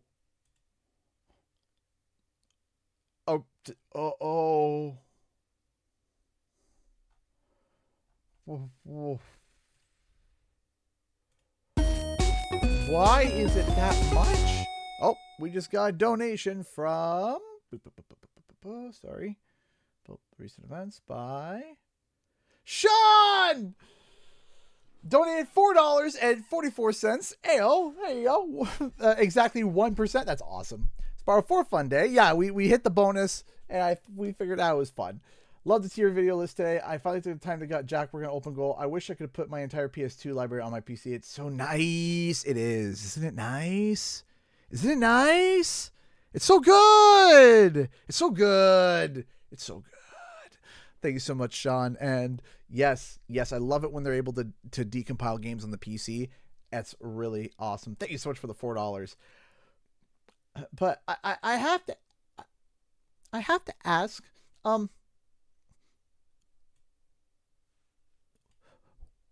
why? Why is it that much? Shooter, why? No. No. It's over a foot tall. I don't care if it's over it. No. No. No, that's insane. That's genuinely insane.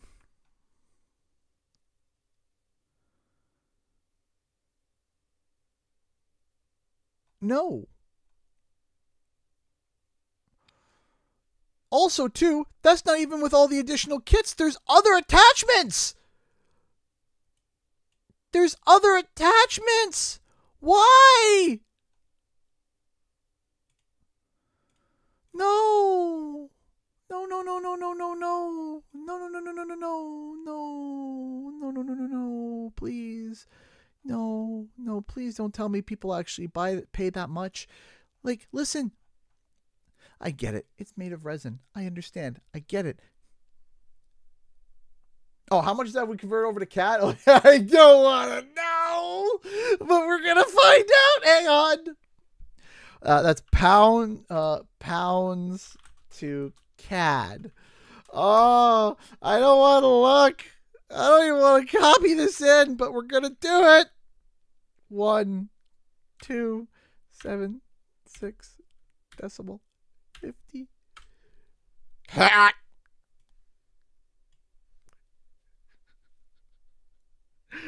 $2,357.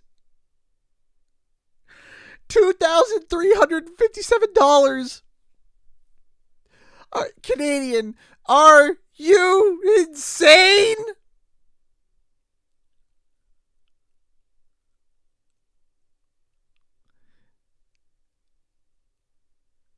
No. Pumbaa, are you nuts? Oh, no, not plastic. Resin. It's made of resin. I'm sorry. I don't care if it's a foot tall. I could 3D print it with my FDM printer. And people are like, but FDM is not as good. No, I understand. I get it. I know. I understand. But I can 3D print it with FDM plastic. Okay? I could make that for less than $100 in material.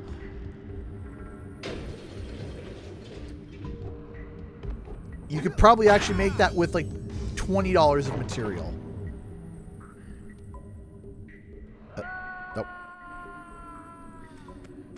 Nope. No, I'm sorry.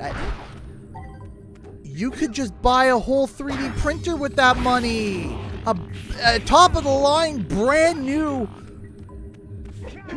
Like a top of the line, brand spanking new. And I mean top of the line. Like I'm talking like this thing could print in plastic, ABS, crystalline, carbon fiber, diamond. like I'm talking. And people are spending it for one figure. And let me guess, it's not even painted. You have to paint it yourself, I'm assuming, right? No, I there's no way. There's just no way.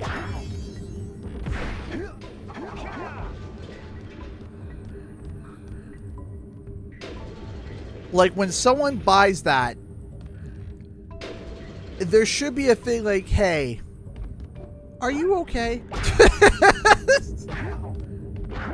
Just, are you okay? Is this a cry for help? Do we need to call somebody? Like,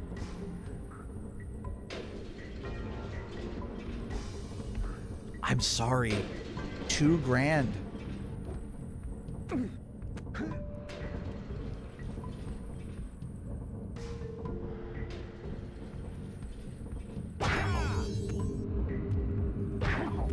Yeah, that thing is worth more than my rent.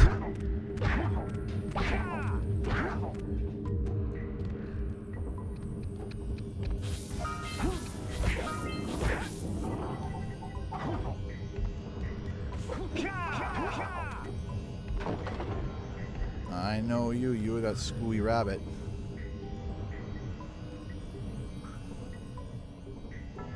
Well, time to do it blind. Got it. Bing!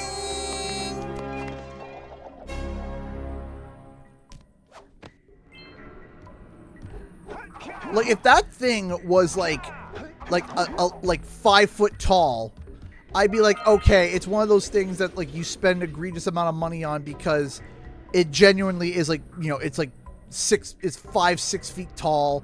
It's massive. It's ridiculous. And it's like, okay, yes, I understand. I would never buy it, but I get why it costs that much.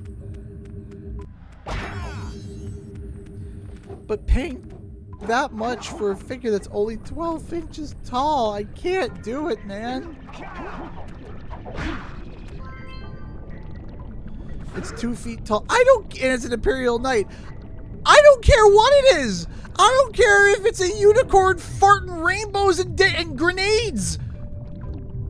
I don't care if it is a literal diamond skeleton.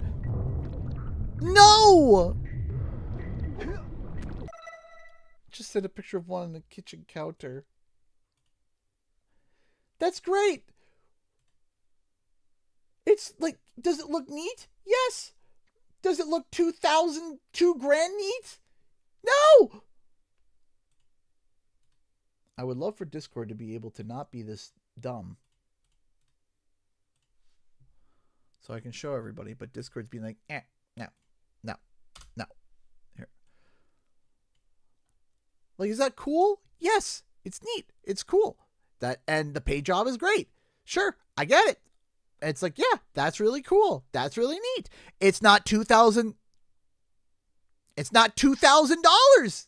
I can't, no. Because, like, look, at the end of the day, you're an adult. You can spend your money as you wish, of course. But also, like, there's also an aspect of, like, man, come on.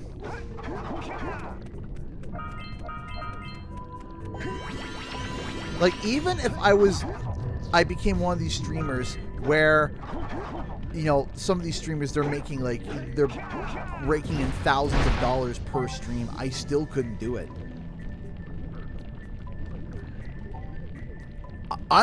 You see, I'll tell you what when I have extra cash, I'll tell you what I'm frivolous with. I'm frivolous with, like, oh, let's go for takeout. Oh, let's go out to a movie. Oh, let's go out and hang out, and let's go to the arcade. That's where I would probably be spending, like, if I was wealthy and rich. That's what I would probably my day to day. I can't imagine spending that much on that. I couldn't.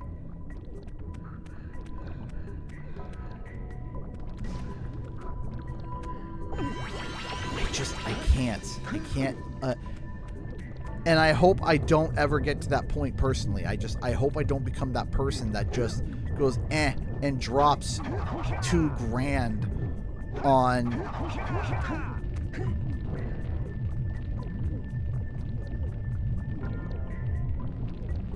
You know, like, listen. Here's my here's my thoughts. Okay. My thought process typically is for my hobby, right? Is that if it hits 3 digits, I'm like, okay, what am I buying and why? Right? If it hits 3 digits, I'm raising an eyebrow. If it's hitting 4, I'm like, okay, I better be using this thing or it better make me money. If it's 4 digits, right? 3 digits is the most I will spend just for a fun, frivolous thing. Right? If it's just a fun, frivolous thing, the most I will spend is 3 digits. The most.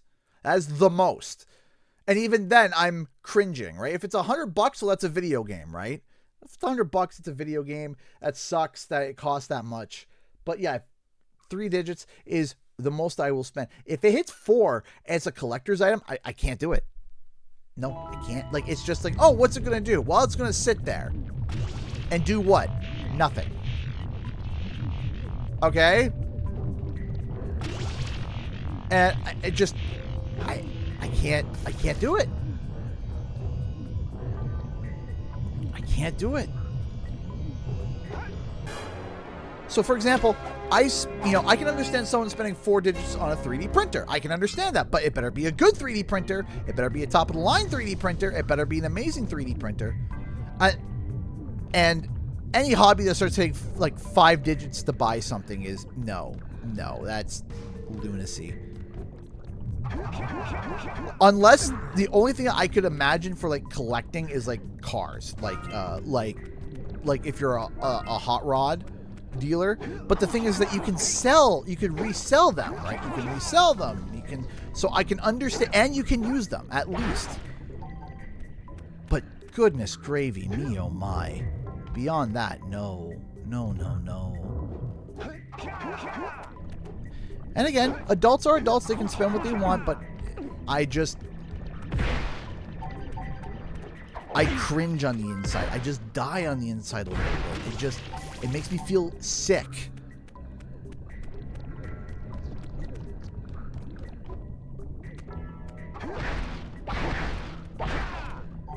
Yeah, some of the sports stuff that people are throwing kids into are like, it's like, yeah, so they go and they play hockey, there's 3 months out of the year that we are traveling, and for them to play hockey, it costs us, 10 grand a kid. And I'm like,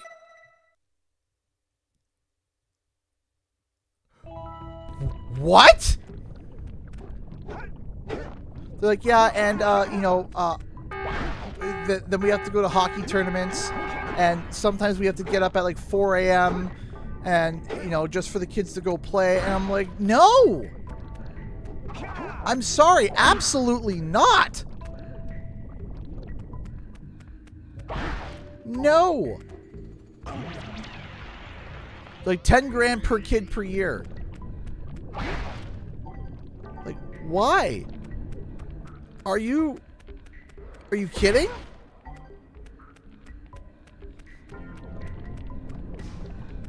I played baseball when I was a kid. Listen, all you need is a ball, a mitt. Listen, how can baseball be expensive? All you need is a stick, a ball, and a mitt.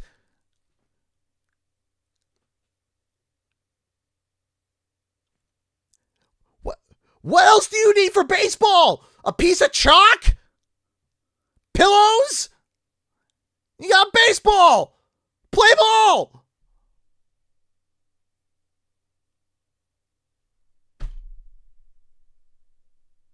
Look up the price of... No. They're baseball bats.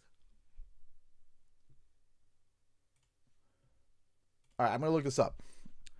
Canadian Tire baseball bat.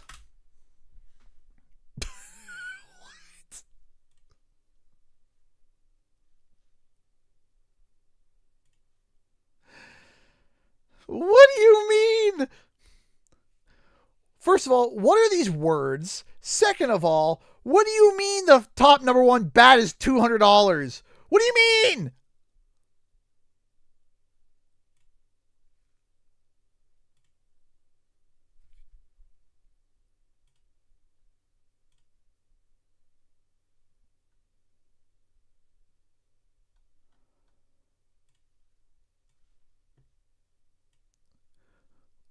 What do you mean $200? Oh, I was like, oh, $89 for two. Oh, youth, $60. Softball bat, $140. What do you mean a Jay's foam bat? It's a foam bat. It's made of foam. What do you mean it's $34 for foam?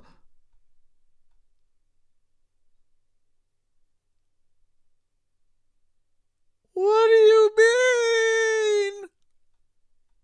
No. This is youth. This isn't even a full size.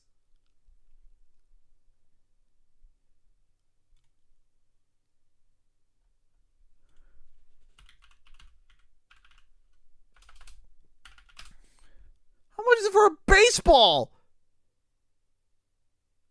$5 for a ball? Oh, it's a 6-pack. Oh, jeez. This is just Canadian Tire. This is like your local, like.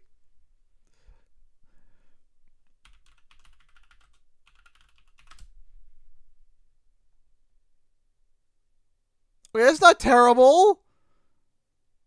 $54.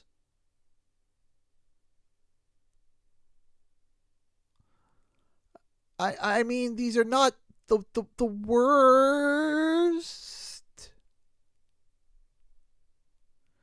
But again, this is also like Canadian Tire. This is not like, you know, what would be a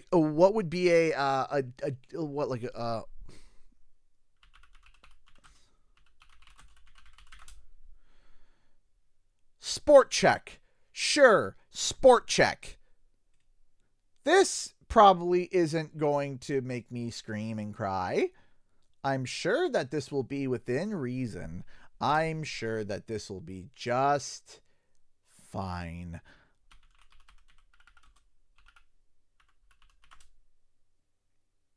I'm sure.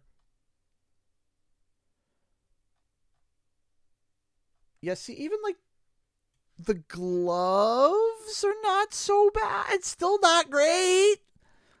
It's not bad. It could be worse. That hurts. That's okay. Ow.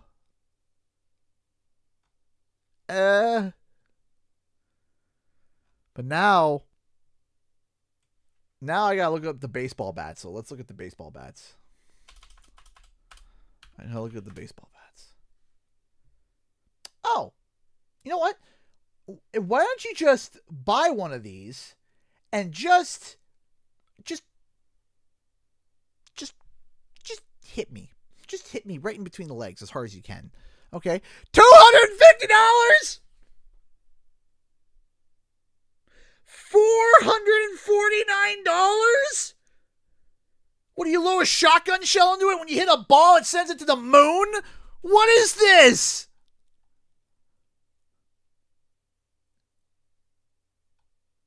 What do you mean? What happened to like the $20, $30 bats? $349?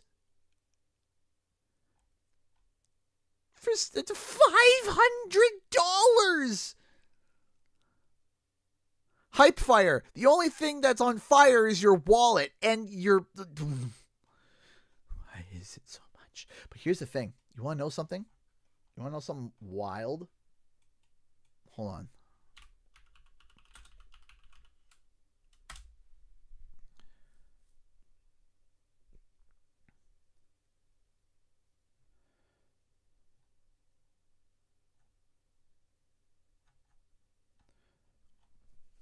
You know what's not much better, unfortunately? Hockey sticks. That's a junior hockey stick. But look, $100, $200, $96, $200, $190, $150, $89, $70, 179. Some of these players are breaking sticks in the middle of the game.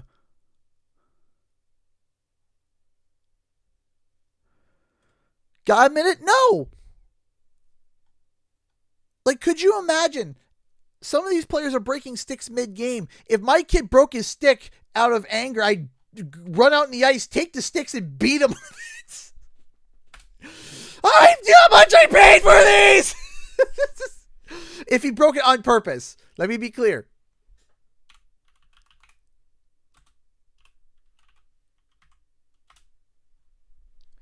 How much is it for a full set of equipment?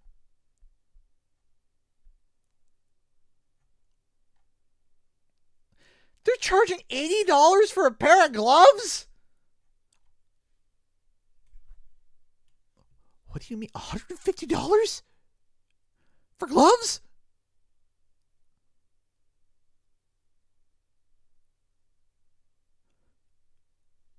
What is this? What even is this? For $189, it's a sauce. What is this?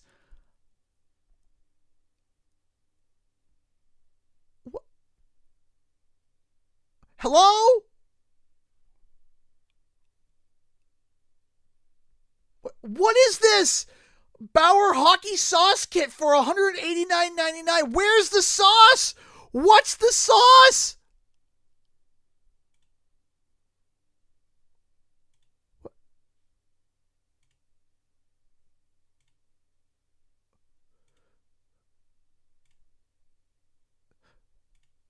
Is this just hockey cornhole?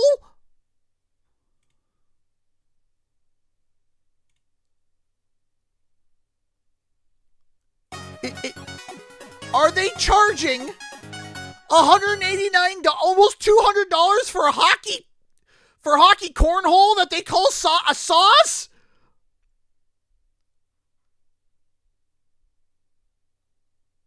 Yeah, I kept donating $1 through Super Chat. Thank you so much.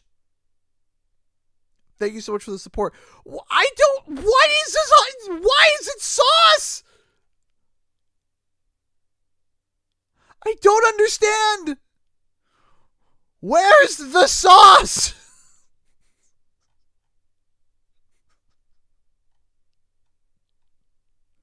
Where's the sauce? I don't understand.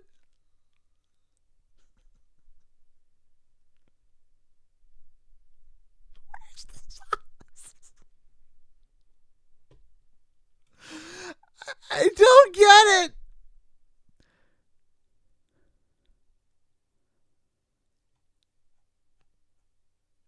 What? And why are we paying almost $200 for hockey cornhole? What are we doing?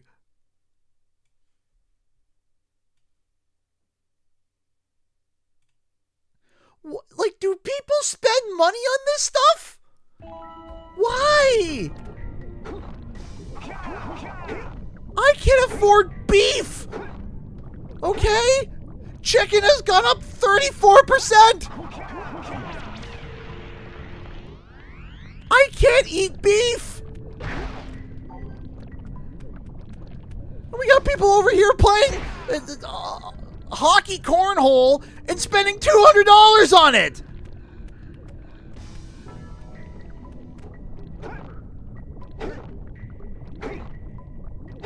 Like, have I lost my mind?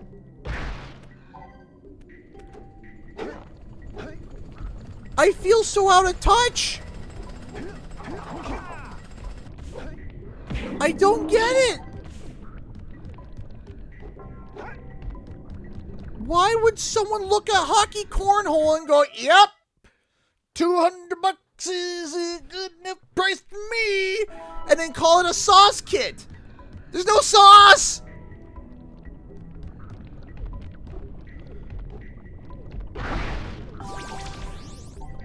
I feel like Gordon Ramsay. Where's the sauce?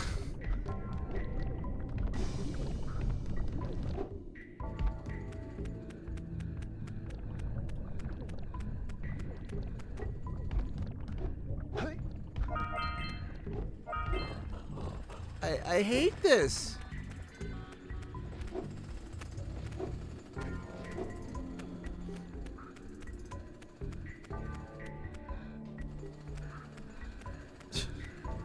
I bought organic chicken by accident a month ago. It was $10. $10 for organic chicken?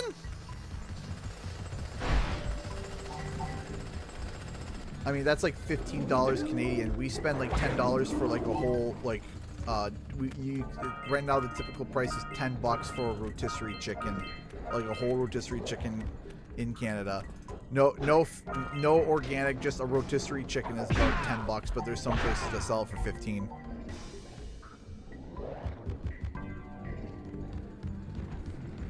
I wish we had an Aldi's here. I wish we had an Aldi's here. I really don't. I know that Aldi's would make a killing here. I know that Aldi's would make the Canadian market shiver, and I would be like, I would just be buying from them with a big smile on my face, being like, yes, Aldi, please invade Canada. Because we used to shop at Aldi. We used to. When going across the states and buying food wasn't the equivalent now to getting, you know, because we used to go grocery shopping in the States all the time. And then after like the tariffs and stuff, they went ballistic with it. They're like, oh yeah, if you're over in Canada for like, or if you're over in the States for less than 24 hours, you have to pay tax on everything that you spent on, plus additional fees and stuff. And it's insane. It's absolutely insane. We went grocery shopping the one time. We went grocery shopping, and we came back. We showed them our receipt, and they said, you have to go in and pay additional duties and fees. We're like, why? They said, because you bought stuff within this, and you got to do this. And we're like, okay. So we walked in, and I spent it was something like, I can't remember the amount. It was like 110 American. I spent like 110 American, right? And which translated to about like 140, 150 Canadian, right? And they were like, yeah, you have to pay an additional $60 Canadian. I stared at them and was like, oh yeah, and then the bridge fee to cross the bridge, it's $10 to cross the bridge. And I'm sitting there and I'm like, so I had to pay an additional $70? Like there's no saving. Plus gas to get over.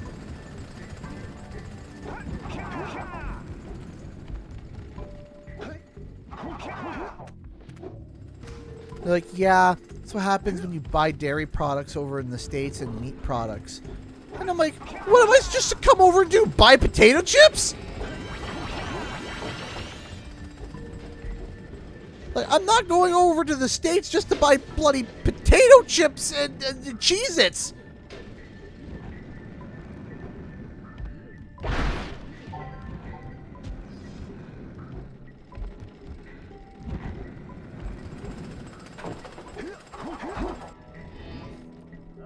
Oh, well, that was great. Epic.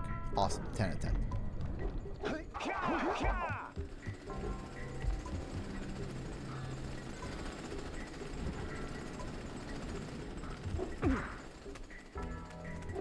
It feels like extortion because they're just like, yeah, you have to be over there. So I'm like, so if you wanted to buy in bulk and be a nutcase, okay, what you would have to do is that you would have to buy an insane amount of food, okay, rent a room, put it all in a cooler, stay overnight, and then the next day drive within 24 hours or after 24 hours, drive back over with everything, and you're only allowed to spend up to $500 tariff-free if you're there for 24 hours. So you have to pay for a hotel. You have to pay for... You have to wait. You're going to be eating food in between. No, Aldi is not from Canada. I wish it was from Canada. I wish we had an Aldi. I wish. Aldi would make the main chain CEO in Canada whiz his little pants in fear. Waylon Galen Jr. Guy can take his president's choice and... Anyway. Because in Canada, there's almost a monopoly on for the national grocery chains. It's almost owned all by one guy.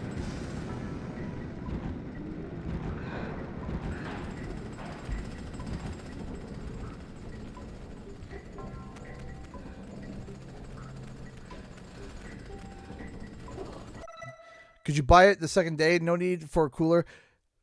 No, because you have to present your receipt.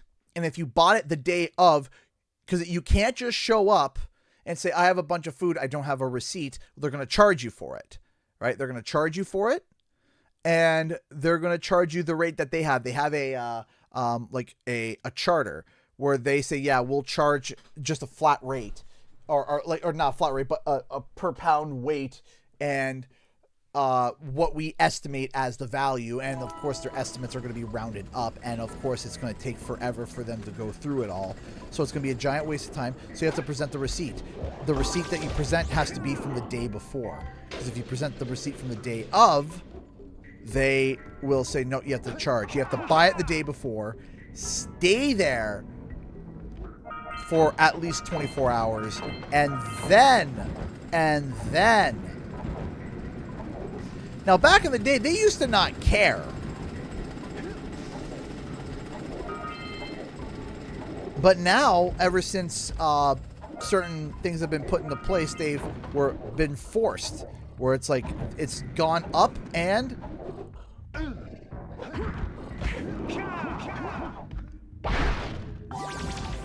It's... So we can't even, shop in the US of A. If we want... Oh, shit.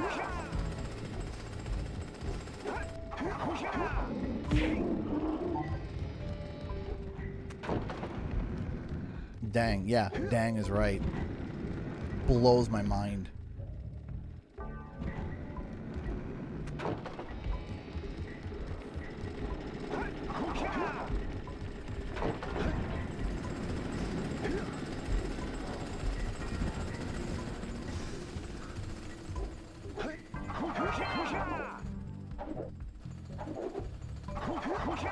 Well, shoot.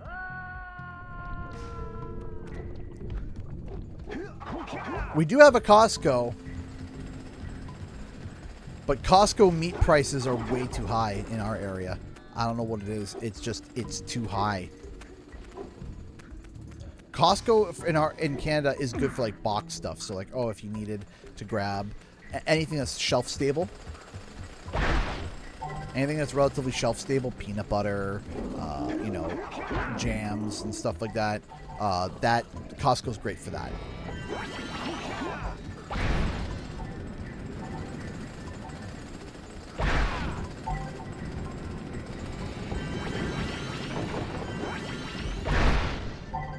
Hate this area in Daxter.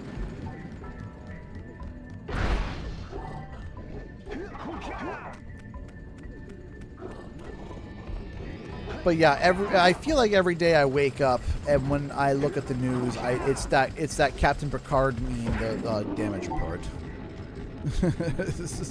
That's what it feels like every day. My dad likes watching like the news first thing in the morning, so I'll just walk in, and I'll walk in the morning, and I'll go to and while I'm pouring myself a cup of coffee, I'll hear like politicians talking, and that is grating on my nerves. I'm like, and I'm hearing like, so-and-so has decided to increase the thing and the big, and then guess what? Everyone is now upset about it, but Canadians won't do anything about it.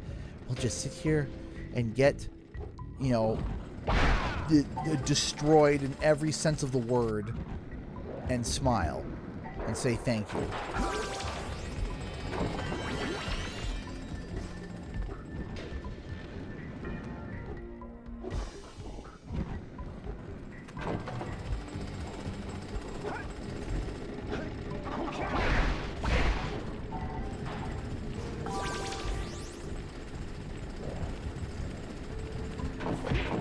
You say coffee with an accent?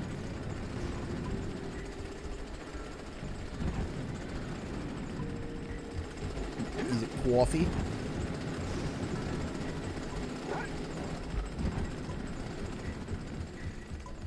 Yeah, we have a nice big old chest freezer, which, yes.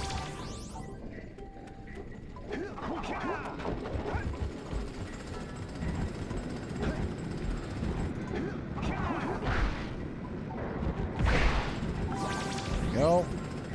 You see it like coffee. With the Jersey accent.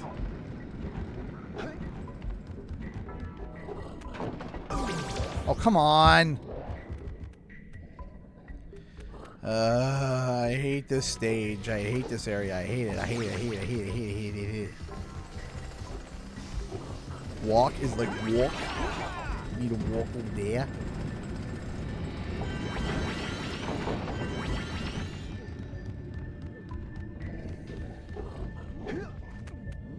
Running in circles, trying to get up this blasted rickety bridge. I hate this area in the game. So does everyone else. And down we go.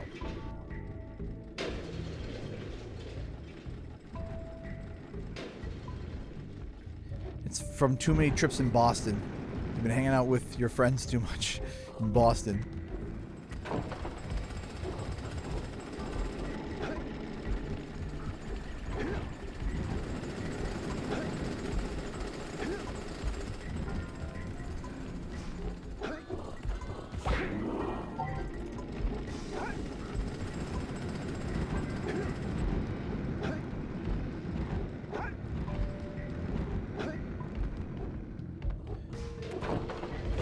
There was a moment when we went to PAX, and I thought it was so funny. We were all just hanging out, having a great time, and just laughing hysterically. And then there was a moment where our one friend, Shoop, just sat there and he just said, "Oh yeah, we're going to PAX tomorrow." And we all just sat there. We're like, "Oh yeah, PAX! That's a thing. We're doing PAX. We forgot about that." Because we were just having so much fun just hanging out.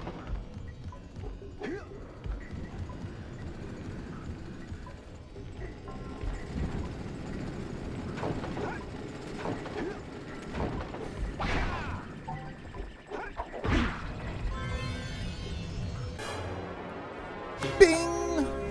Ow. Now I just need to get up there. Get up there.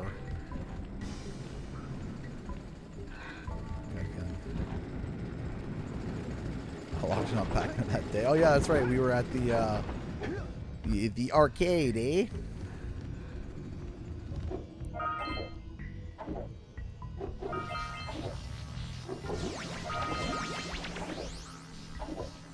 Isn't there a way to switch?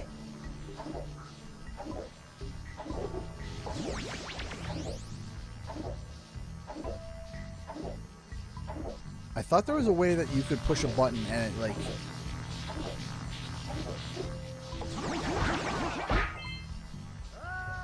I thought there was a way that you could switch around.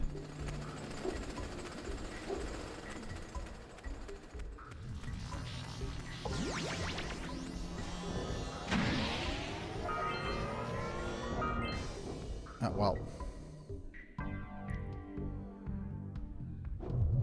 Yeah, we went to Dave & Buster's at PAX. Or before PAX.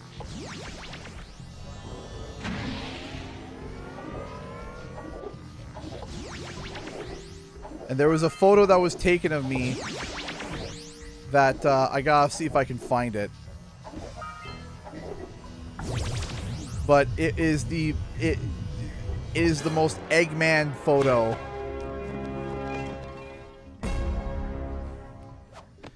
It is the most like inner Eggman photo I have ever seen of myself. And it kind of became like I haven't shared it yet, but it's like one of the photos of the trip.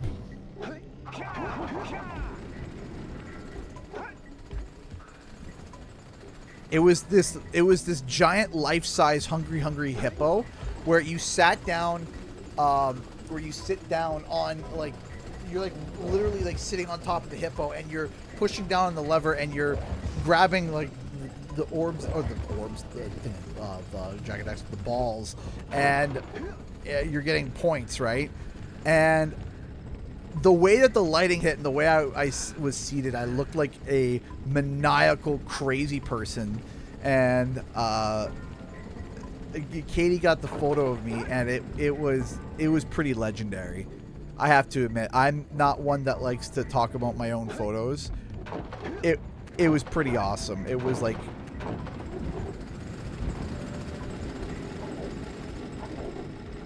bring our kids to Chuck E. Cheese. There isn't a Chuck E. Cheese around here.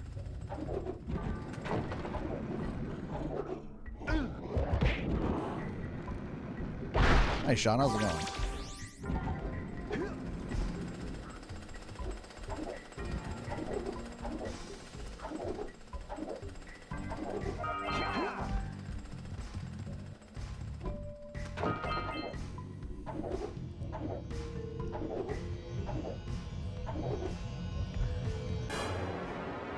Ding! I have not seen the Michael Jackson biopic movie. I haven't been able to go to the theaters actually, the last time we went to the theaters was the Super Mario Galaxy, which was relatively recent. But then before that was Avatar, which was in 2025. We go like maybe twice a year. I think I got the photo sent in DMs. Let me see. You would know. Oh yeah, there it is. There's the photo. There's the photo. Yep, there it is. It is the most Eggman of photos ever.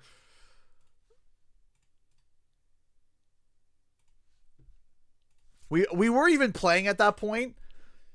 Katie was just like taking photos of everybody, and then she went to me, and I just thought, let's do something funny. And the way the lighting is, it's just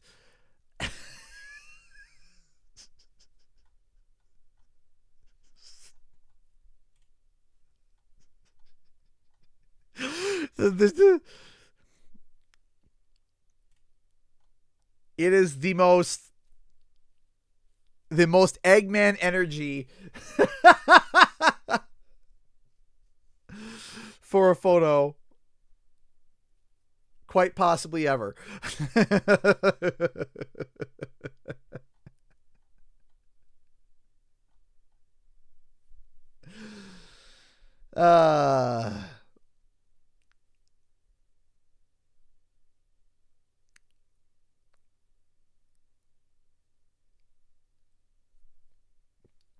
I thought it was pretty funny.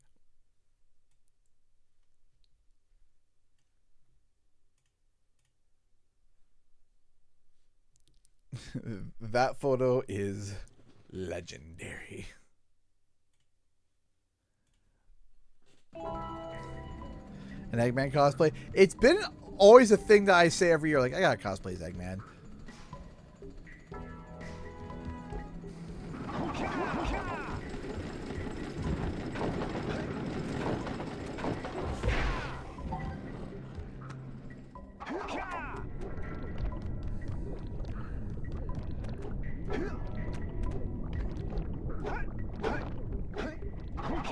Alright, I got that blasted area done.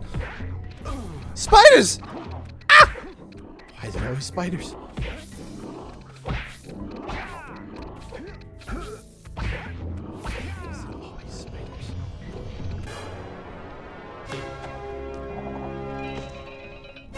Yes, I talked about punching people. I did. Well. I'll say something really teary at the funeral. Like, how am I gonna get change back now?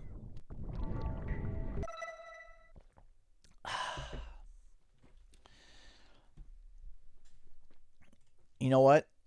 I think that's a good time to go to Q&R because I feel like if I feel a little like if I go anymore, I'm gonna go into a rant again, which is, you know, most likely gonna happen. Why is this doing this? Thank you again, everybody, for your kindness and generosity. I do appreciate it. Thank you. Thank you. Thank you so much. We got about 10 minutes So if you guys got any questions, please ask away.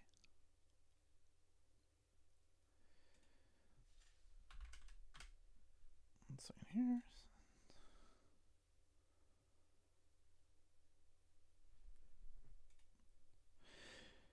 Yeah, I mean, I thought that the overall that the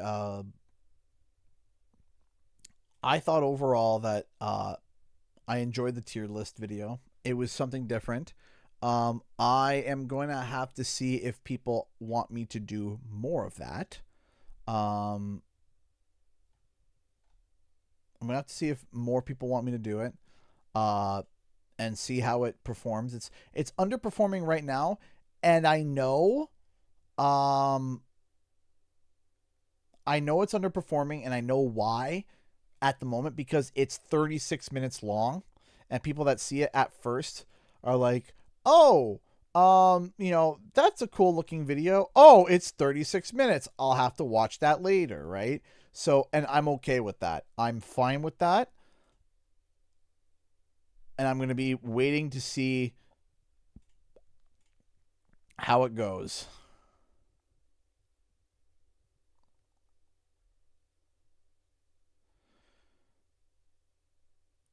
I'm just looking at some of the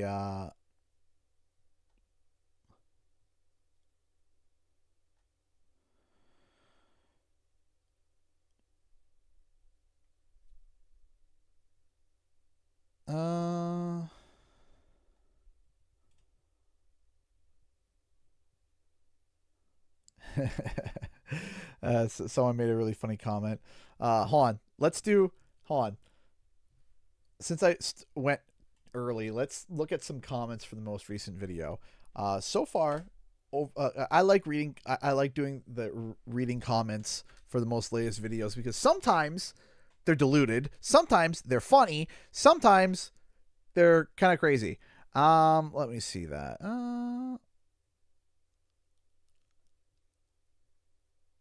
That's fair. They think some younger dragons.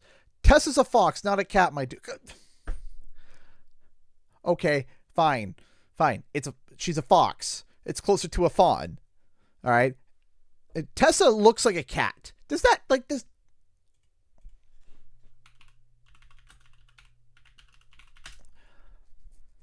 I don't know. I thought it was a. Does that not look like a cat, or at least a leopard?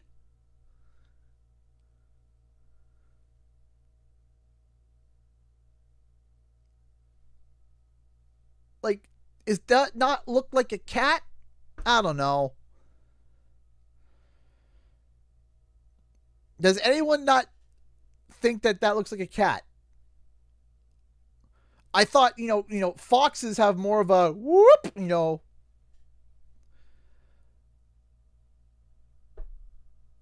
I don't know. Anyway. Not the first thing that comes. Yeah, fox is not the first thing I think of when I see that. I think like cheetah, like cat, cheetah. So I just said cat, because if it was a cheetah, or if she was a cheetah or a leopard, so I said cat. But she owns a large bird company named Whiskers. She has a bird named Whiskers. She literally has a bird named Whiskers. Come on, man. Anyway.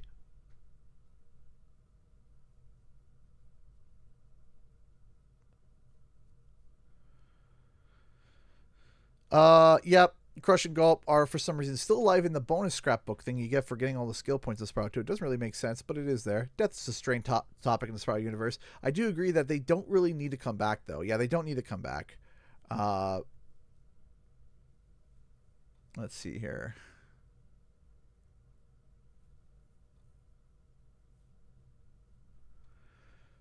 Well, if they put Canadian guy in the game, I would lose my mind. I'd lose my mind.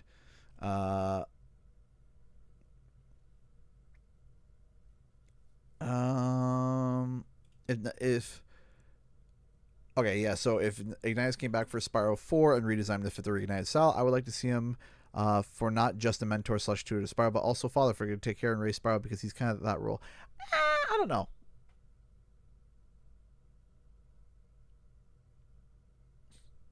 Oh, was Deo talking about me today? I hope it was good. I hope it was good. I hope I've always want nothing but good things for Deo and the whole speedrunning community. Deo's he's a cool guy. He's a cool guy, and I wish nothing but good things. And I am hoping that it's in June. I'm so hoping. Talk about you and the Spyro 4 stuff today. I hope everything is, I hope that he was okay with, I don't know if my Spyro 4 video got over to his side or not. I don't know, but I do agree with Cinder's placement. We're basically be having a brand new interpretation of the character taking place in the classic era of Spyro. Classic trilogy never bothered to explain about why Spyro's the only young dragon there, so a story needs to introduce Cinder, and we're about the other young dragons. Yeah, so that's why I put Cinder in the if it makes sense, because everyone is so quick to say, yes, put Cinder in, easy lock in. And I'm like, well, hold on. The reason why I didn't slam Cinder into easy lock in, yes, put her there, is because if there are no other young dragons, why would she be there, right? It has to make sense with the story. Every single character that I have in yes can either be there and it's either be there, and it doesn't matter what way you take the story. It doesn't matter which way you go the story. If you go complete co-op, if you go open world, if you go original, if you go any way, you can still have those characters and it makes sense, right? The if it makes sense category is literally, yes, they are good characters, but it doesn't, but only if it makes sense. Only if, like, because if you have no other young dragons and Cinder just shows up, then it doesn't make sense, right? Cinder would have to be involved with the story. It can't just be like we pan into the world of Spyro and Spyro's running around and Cinder's chasing after him. No, it doesn't make sense, right? I thought this was the tier list. Yes, no, maybe, I don't know. Can you repeat the question? I like that. It was funny. I think Cinder and Malefor should get bonus points for how relatively prominent they were in Skylanders. Malefor was slapped into yes for a little bit, right? So, I mean, I think that was enough bonus points. I don't think anything past 3 should be involved. Those are different cans, in my opinion, unless it's background Easter egg, but that's it. I don't like that. I don't like that. I think Spyro should be celebrated, but there's got to be a filter, right?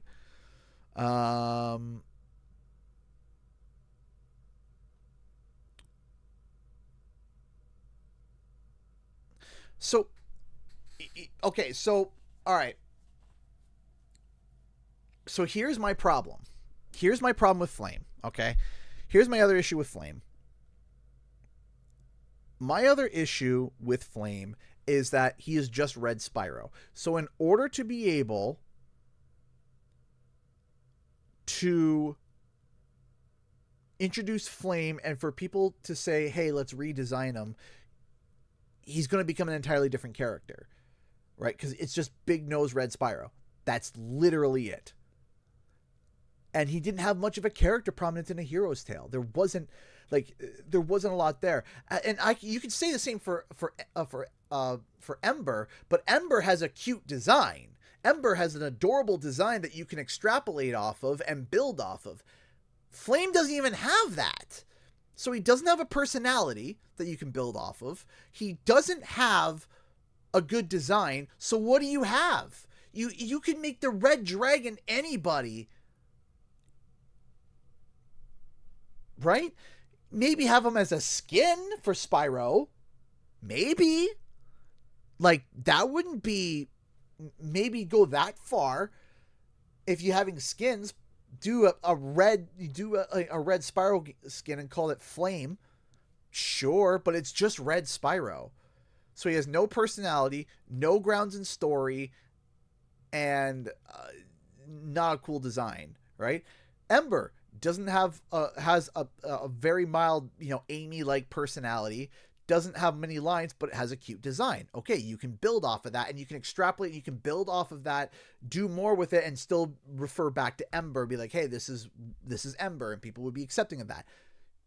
If you don't just have red Spyro, because everyone who's unfamiliar with A Hero's Tale, it sees red Spyro and just says, okay, this is red Spyro. So you have to change his design, but you change his design and then it's not Flame anymore because there's no personality to base off of, right? So no matter where you go, you either get that's just red Spyro or it's not Flame anymore. It's a lose-lose, right? If Flame had a personality, if Flame had a more prominent role and presence in the game where he was like this dorky character that would show up and try to breathe fire and he would sneeze and you know, he was, you know, and he had a more prominent role, then you can redesign him and then give him that prominent personality that was given. But because he had no personality, because he had no design, there's nothing you can build off of. There's nothing there.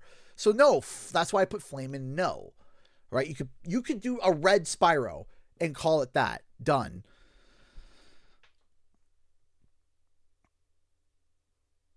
Spyro A rank, Hunter S rank. I won't be thinking, okay. I would love to see Ember and Cinder fighting over Spyro. Anyone else? No, I don't think so. I feel like that while Chaos is a main villain, he also is such a bumbling, egotistical idiot who often shoots himself in the foot with his plans. I think that would make him for a good penultimate villain to Malefor. Like, maybe he believes he's the top dog, but he's nothing compared to Malefor. Again, you bring Chaos. If you bring Chaos, you are going to be bringing... So here's the thing.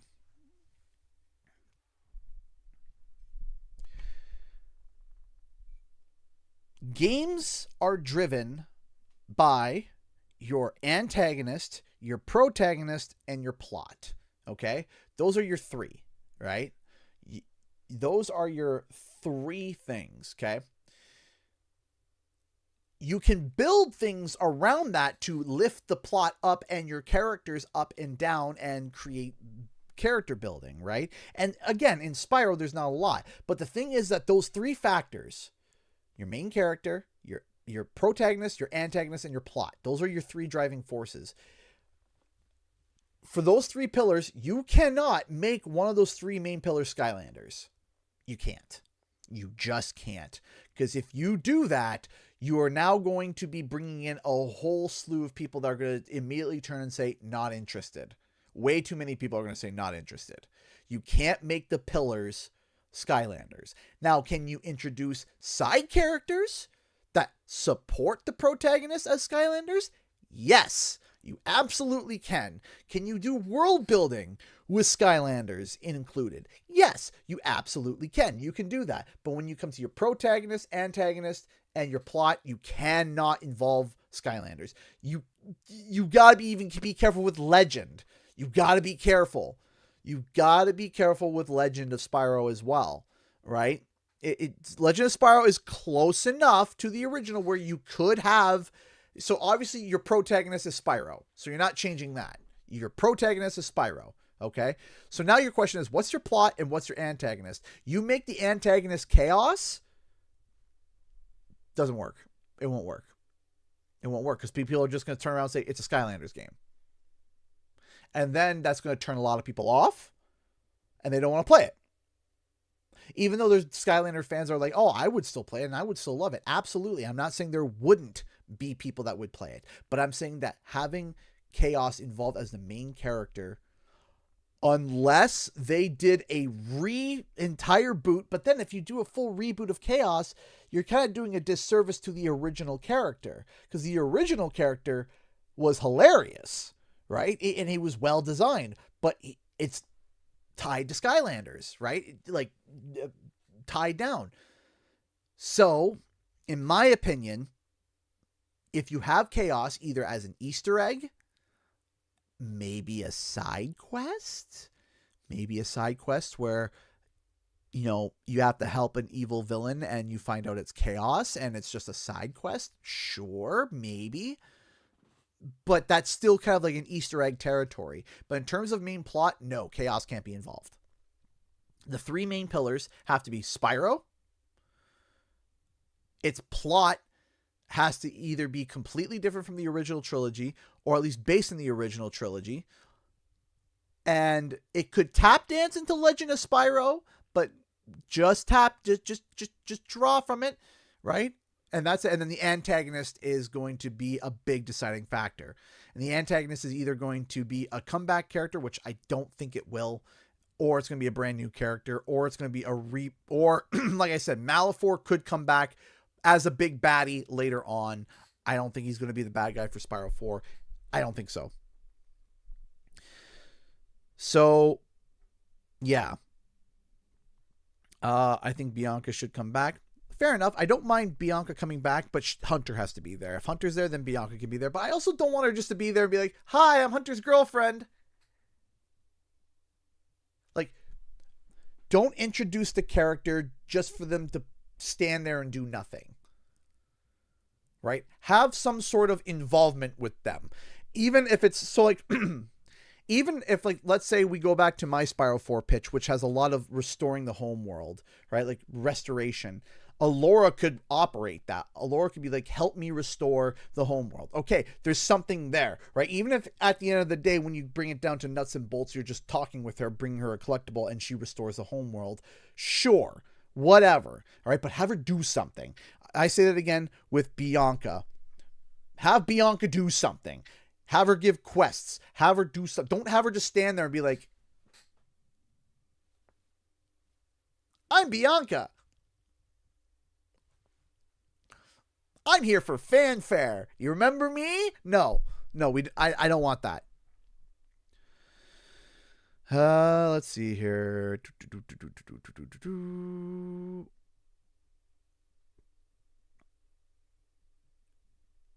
I kind of blanked on Hondo, Greta, and Agent Zero. I did blank on that. I did. I was like, there's not really too many humans at all in the Spyro universe. And I forgot about Hondo and Greta and Agent Zero. I blanked on those. Completely blanked. Let's see. Not sure what they're trying to say here. Puts the Spyro 3 buddies in no, but Skylanders in yes. Foghorn, Foghorn, Foghorn.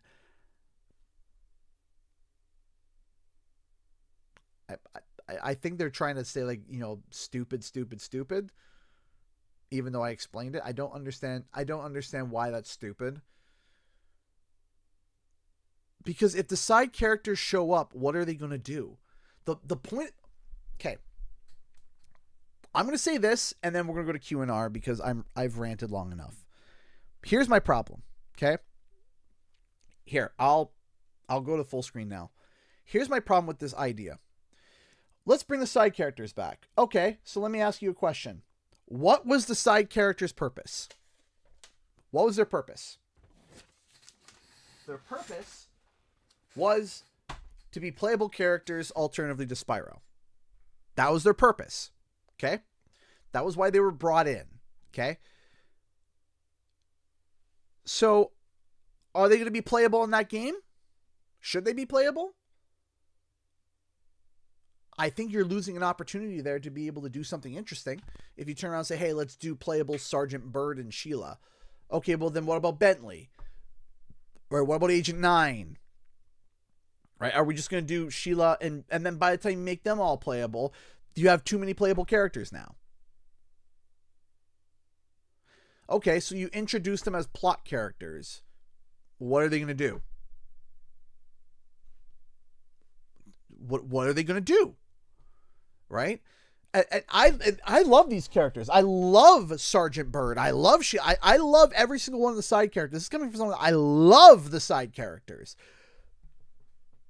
But what are they going to do? What is their purpose? What is their job? Right? Their purpose was to be an alternative playable character for Spyro. Okay. So does that mean that we just go back to them again? Or do we maybe explore something new? Because we have to leave space for new. And this is something that a lot of people need to remember. We need to give space for new. Okay? This isn't going to be, hey guys, come onto the nostalgia train and let's look at all the original characters again with no original ideas and a different plot. No, you need to leave room for new. Okay? We need to leave room for something different, something new, something intriguing, something that is fresh, okay? Crash Bandicoot 4, what was new? A new take on Tana, which they explained through alternate dimensions, which essentially, she's a brand new character, essentially. She's a brand new character. Dr. Female Entropy, again, another female character. And you got the Quantum Masks, right? They all were brand new characters, okay? And Dingo Dial wasn't a brand new character, but it's brand new for playing him. We never got to play Dingo Dial before. So that was new. So you need to leave room for new, because if you don't leave room for new and you just jam all the nostalgic things in, you jam them all in, you're like, okay, cool. We put all of the new old things in there. Now there's no room for new things. What do we do now? And that's the problem. That's the problem. So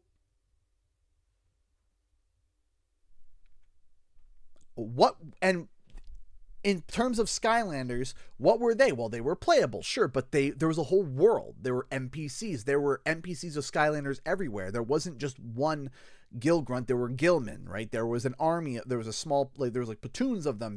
They were a species, right? So as a species, yes, Skylanders should be in there. Should any of them be playable? No, I don't think so. I don't think any of them should be playable. I think it should just be strictly NPCs, but they're still involved, right? Because there are denizens in these worlds that Spyro visits. What's the problem if you enter an underwater world and there is a troop of Gillmen? There's not going to be a problem with that.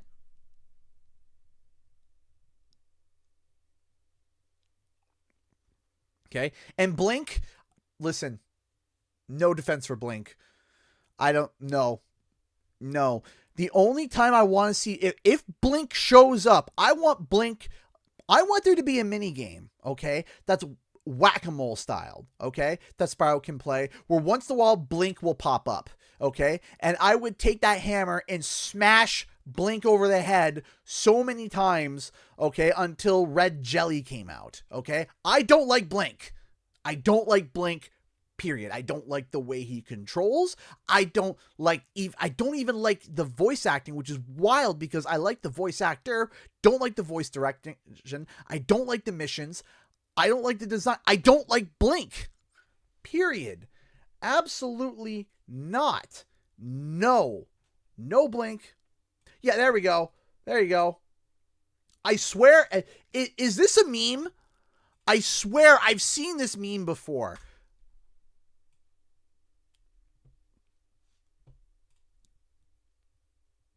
Yeah.